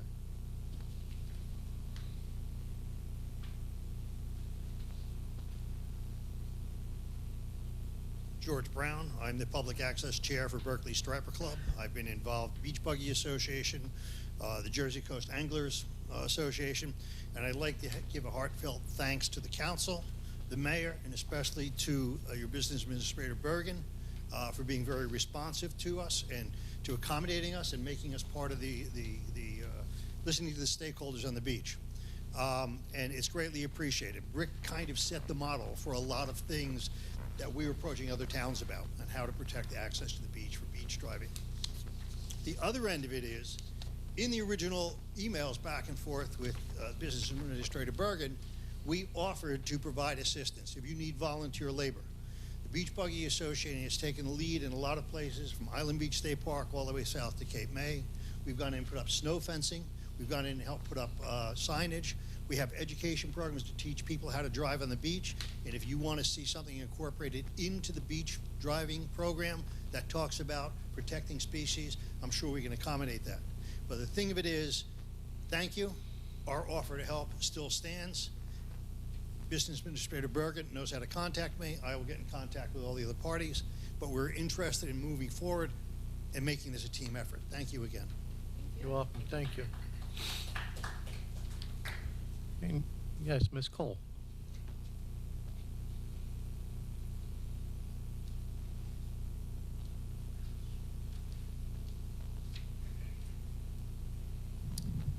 Nan Call, 18 Greenbrier Boulevard. Again, that's in Greenbrier too. My late husband Patrick and I closed on our house on August 28, 2000. What we were given as the requirements for life in Greenbrier 2 never resembled what was in reality. When we closed, I went to the clubhouse. I asked for anything I might need to know. I was given 2 folders. One were the bylaws, the other was the maintenance standards and recommendations, as they had termed, rules and requirements. It was shortly after that we paid a lot of money to put in a concrete ramp, wheelchair ramp, so that when our son, who's now 60, he had a spinal cord injury at 30, and dependent upon a wheelchair, could come and visit. We had a basement. I was shocked when I saw the people digging it, that it went all the way down to the level of the basement.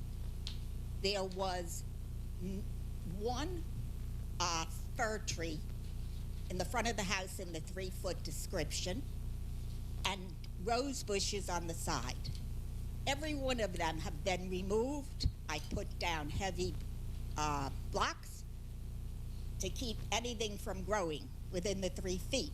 Now, all of a sudden this year, I'm failing to omit that I have pictures showing the horrible lack of drainage and the unmaintained grading that the township engineer had seen and documented.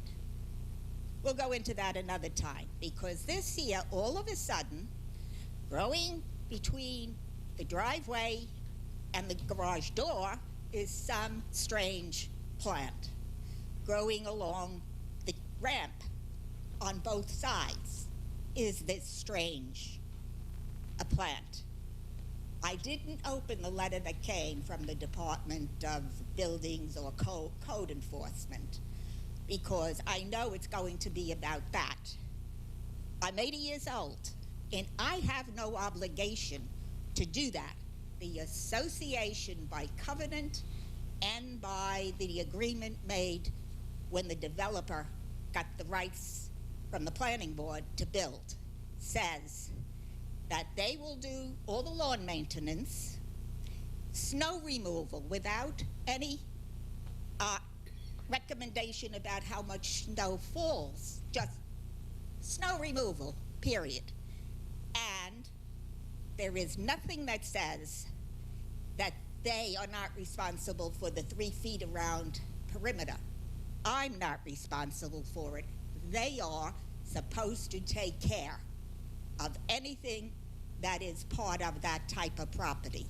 I know I'll get something because it's terrible, and I would suggest that here the mayor have the engineer or somebody with code enforcement and get somebody from the Rutgers Extension to come and identify what this strange growth is. I don't know, could it be associated with the nutsedge that the association failed to do anything about, that grows, doubles in size every year and grows underground? This has to be something that grows underground, but I don't know where it comes from. So I would suggest that the mayor do his duty as the mayor and have the Rutgers Extension identify this growth and have the association remove it. Thank you. Anybody else from public? Mr. Finelli.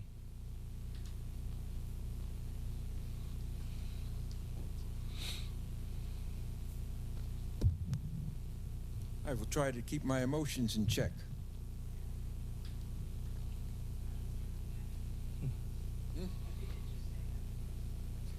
Okay. Whatever.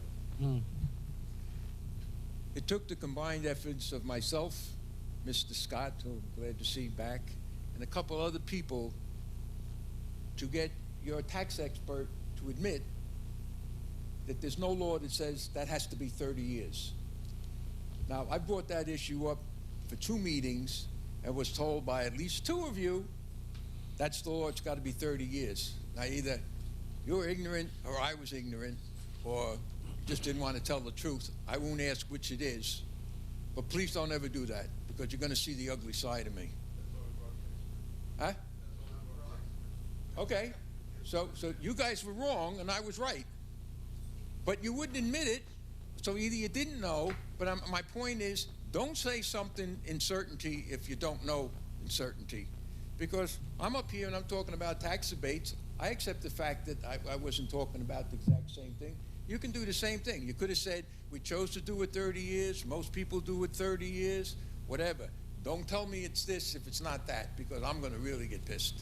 Yeah, that's why he got up, so he could notify us that he wanted to talk. So Okay. he stood up, and I said, "Yeah, come on over," because that's what he's here for.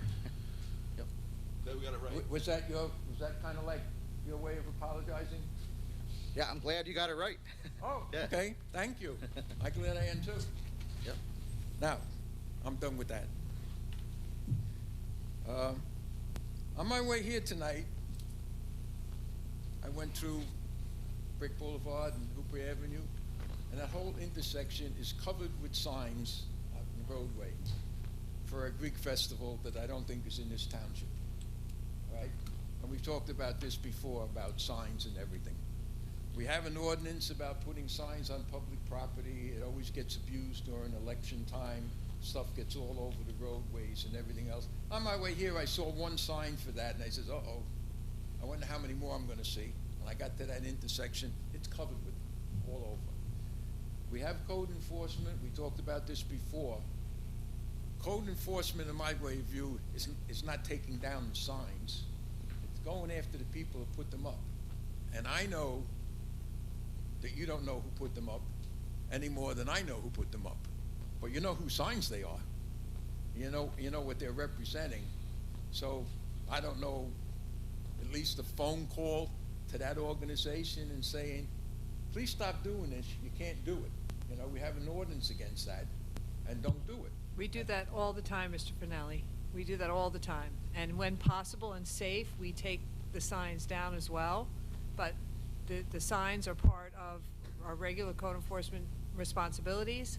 It's easy to tell whose sign it is, whether it's a roofer or a church event or but we'll buy your car. And I know the Saturday code enforcement officer, he actually takes more down than most because the code enforcement officers work at a time it's very busy. You expect them to stop and be able to safely get those signs. But we do take them down when it's safe, but we also notify them. But okay, I appreciate that. The mayor told me I could take them down if I wanted to, but I'm not going out there and do it.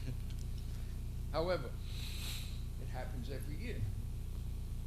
Is there nothing that we can say, you know, you do this again next year, or we're going to fine you for every sign that you put up, or something to prevent them from doing it every year? That looks terrible. I mean, it's bad enough we got to live with it at election time, but other times during the year, do something about it. I mean, just telling them don't do it, well, they're telling you, screw you, I'm going to do it anyway. We give out the signs, we tell people to put them wherever they want them, in other towns. I mean, it's not even a town. Do something about it. Do something a little more. We're going to go after people who shine lights in our eyes. Go after people who wallpaper our intersections. Thank you. Peace, Thank everybody. you, sir. Yes, Mr. Forrester.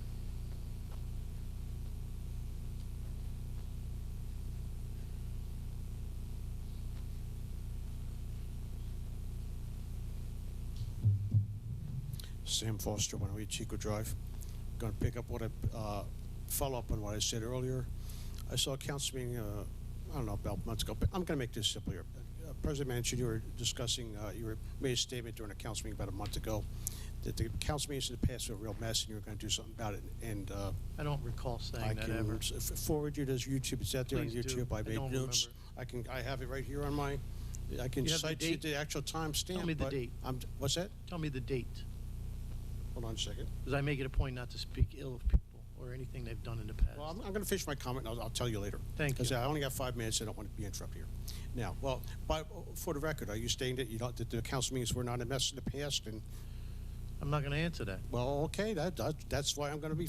That's why I made the comments I did earlier, because This I is know what your you said. 'cause I comment mean- time. You have 5 minutes. Say Yes, what I you know, need and to I'm say. trying to clarify Okay. myself, so I'd appreciate it if you wouldn't deny something that you said, which I have documented. I actually saved the YouTube video. Now, I saw the council meeting in which Nan Call was speaking, and Councilman Holloran interrupted her. And I feel that he should apologize for Nan Call because that was uncalled for. There is a law back in the back of the room, and don't tell me it's not back there, because I can go back there and pick it up and put it in front of you and show you. It says that when someone is speaking at the microphone, no one is supposed to interrupt them. That's what it says. He had no legal right to interrupt Nan Call because she was criticizing you. I feel he should apologize. I apologize to you about something which legally I had the right to do. And if I can do that, he should do the same thing. That's my opinion. This isn't the first time he's done something like that. He went after on Mr. Finelli years ago when Mr. Finelli complained that Chief Reacher didn't get back to him in time when he said he would. He was lunging over to the table over there where Councilman DeYoung was sitting, lunging over there, spit flying from his lips, is red in the face. Oh, don't tell you. What is this nonsense? I have it on the YouTube videos. Hey. Well, she's Listen. interrupted me. Why aren't you having her silent? I'm asking you to be quiet. What about her? Stop. No. For the record. No, For the stop. record. I understand that. Listen, I'm you're just not going pointing to out. sit there and, first of all, you're not going to overtalk me. And second of all, you're not going to sit here and attack everybody in this room. We do the best of our ability here. If you have 5 minutes of your comments you'd like to say without attacking somebody, please feel free. I'm not attacking, I'm criticizing. And that's a legal right the same way the Democrats did to Republicans when they're in charge. But this, you're going to hear about this from a judge, so don't worry. I'm already working on my case. Thank you. Well, you're welcome. Now, another issue, and this applies to here. I feel, since we have a metal detector in the hallway to make sure that people are safe, I feel that this council should have the police administer a breathalyzer test to all members of the Ducey administration that have an alcohol problem. And I'm not going to name names, and don't shake your head. I went over this in the past. I can prove it in court if you want me to, but don't deny it. I'm a former Ocean County Democratic committeeman. I spoke with people. I know what I'm talking about. So that would, I feel, would cut down on the disruptions that we've been having from some people. And I know you're not going to do it because you're being biased in favor of the Democrats. I said this in the past, and I'm right. We just saw it from Joanne Bergen interrupting me. She has no legal right to speak when I am speaking. If she thinks that I'm doing something improper, she should call for a point of order and bring it to your attention, and that the township attorney is supposed to make a ruling based on what the law is, not what your biased Democratic opinion is. You've been rigging these meetings, and I've said this before, including at Ocean County Freeholder meetings, to promote the Democratic Party, and people are tired of it. I'm tired of it. And as far as what the police officer said, fine, I respect your authority as a police officer. At least it's a legal issue. I know what the law is, and so do you, and so does Mr. Starkey. Because when I was a Democratic committeeman, I was told by Mitch Syme himself that when Republicans stood right up here and complained about John Ballou, I was told that Republicans could not stop citizens from criticizing them. You're saying that you're complaining. What was the term that you used to know as what to people? What was the term that you used, Mr. Manichin? I didn't understand what you just said. When you said that I did not have the right to come up here and what did you say that I did not have the right to criticize, or No, what I was didn't say that. What was it? Repeat the word. I'm not, me personally, I'm not going to have you sit here and attack these members. That's it. See, I'm not attacking them. See, you don't understand this. Yeah. The Constitution gives people the right to criticize the government. What do you think you people are? You could do it with a little bit more respect. Look That's who's the talking. issue. What about Councilman Halloran? What about John Berger interrupting me? Where's the fairness at from you? Where's the fairness? Where's the honesty from you people when people cannot stand up here and criticize Democrats without being attacked? Or having Councilman Halloran lunge over the table like he's going to attack Mr. Finelli. Where is your civility? Do you have any? Now, you asked me to tell you when, first of all, you didn't tell the truth. I'm not going to call you a liar. People can log on to YouTube and Thank you, see Mr. the Forrester. council meeting itself. Thank you. I have it right here. If you want me to tell you when it is, I even have the date time stamps. I'll send you an email. Thank you. But thank you for making my point about what this the Ducey administration is like. Thank you. And thank you also, Ms. Bergen. Thank you. Anybody else from public, please? Yes, Mr. Bacon.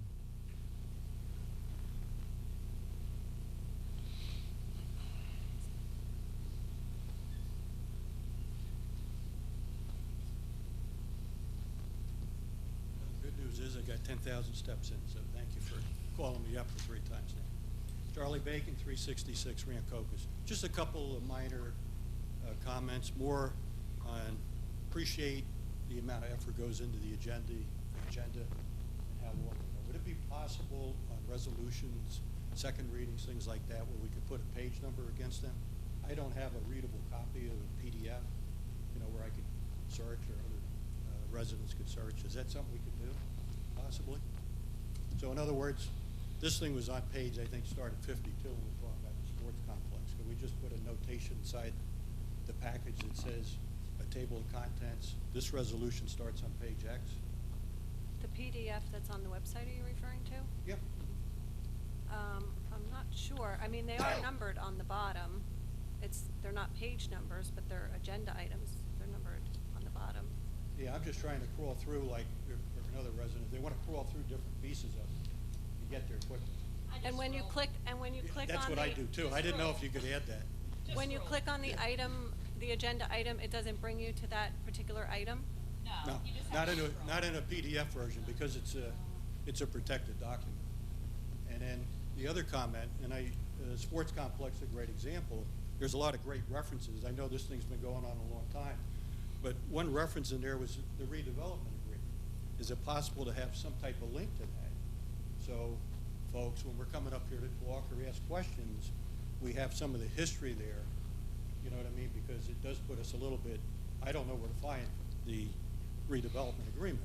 if there was a link that I can cut and paste, I can do that out of a PDF document, then I can refer to it so I can catch up on, you know, so many years of that kind of stuff.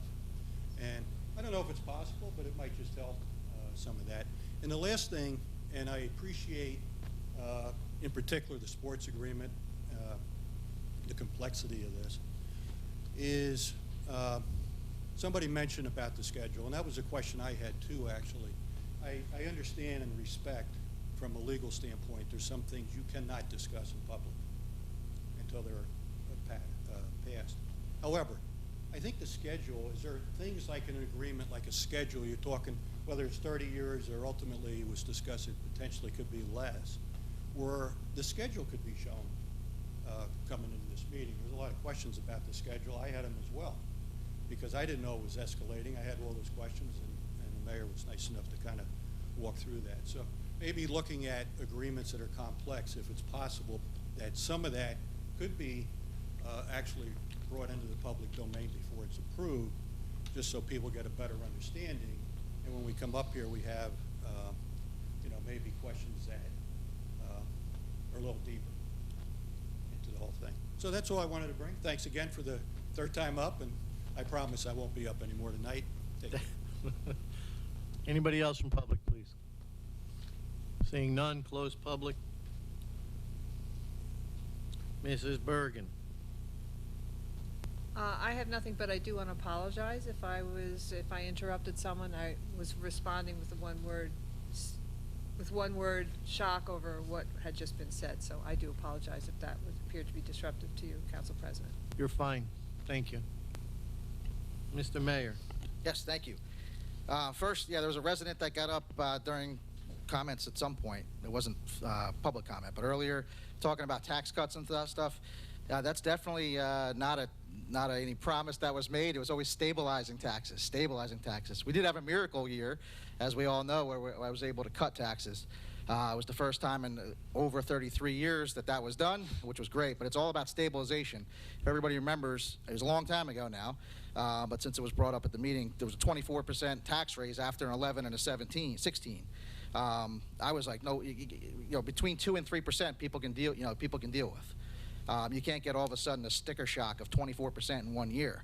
So it's about stabilizing taxes, making sure township services stay the same, or perhaps increase, as we've done, but stabilizing taxes. You can't have 20%, 16%, 24% in a year. It's absolutely ridiculous. So that resident got kind of confused between tax cuts and stabilization, two different things. I'm very conservative, so I'm all about stabilization of costs, keeping costs low, trying to get revenues in, and stabilizing taxes. And that's definitely, if you can look at the record, I'd stand on the record that's been here 9 years as mayor and 2 years as council before that. It's 11 years of stabilization that's happened. So it's unfortunate that he didn't understand the difference between cuts and stabilization. And there was also a comment about why we didn't do the sports dome ourselves and the sports center ourselves. We did look into that. Myself and the business administrator went up to Woodbridge was one place that we went to that has their own. They have a pool, they have an ice rink, they have a mini golf course, basketball courts, racquetball courts, pickleball courts, and it's awesome. It's really cool. It also has 84 employees, at least back then it did. It probably has more now. So it has 84 employees that are getting added to our payroll, as well as our health insurance, as well as our pension. It also, in Woodbridge, an awesome thing that they have there that we don't have here, they have an area, a warehouse area. So what the mayor did, Mayor McCormick, very, very inventive, and he told me to do the same thing, was, of course, we don't have the land. He took 2.5 warehouses, did pilots with them. They have maybe 100 pilots up there in Woodbridge. Did pilots with those warehouses, and all the money from those warehouses goes towards the sports dome. It's used to pay down the debt service of it and used to pay all those employees.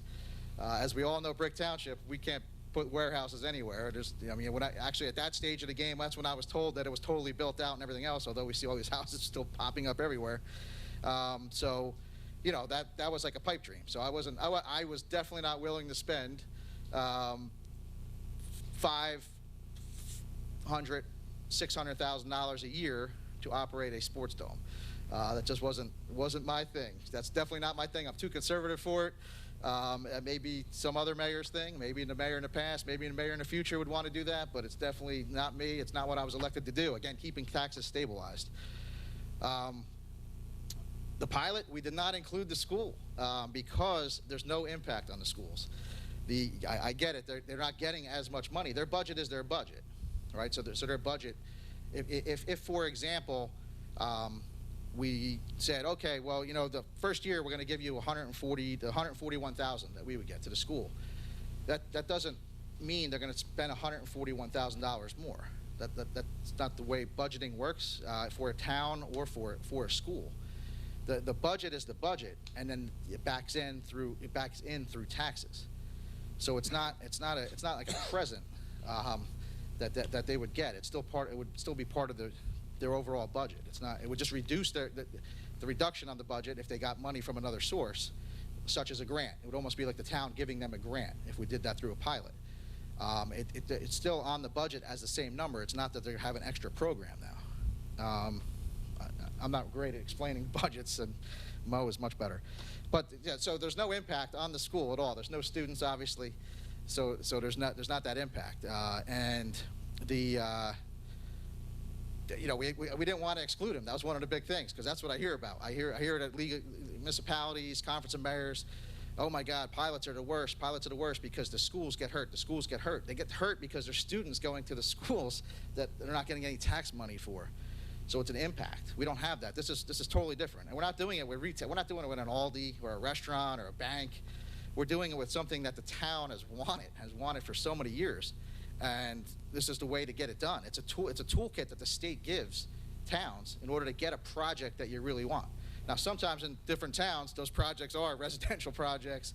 Those sometimes are malls and stores and things like that. That's not us. We have enough stores. We have enough residential. But we don't have a sports dome, something to call our own, so our kids can have something to do, for all ages to have something to do. And now we're going to get that. And that's what I want to say thank you to the council for passing the pilot. It's huge. This is a big step. I mean, I am so happy. I'm going to stop hearing from people at Summerfest. When is the sports dome coming? When is the sports dome coming? My kid was in 4th grade when he talked about it. Now he's a sophomore in college. That's finally going to be over. The long-awaited. Everybody has wanted that sports dome, and it's an awesome thing. And if you know, I was never a fan of pilots. I was always kind of one of those. I heard about pilots. I'm like, oh, that sounds. No way we're doing that. Why would we do a pilot?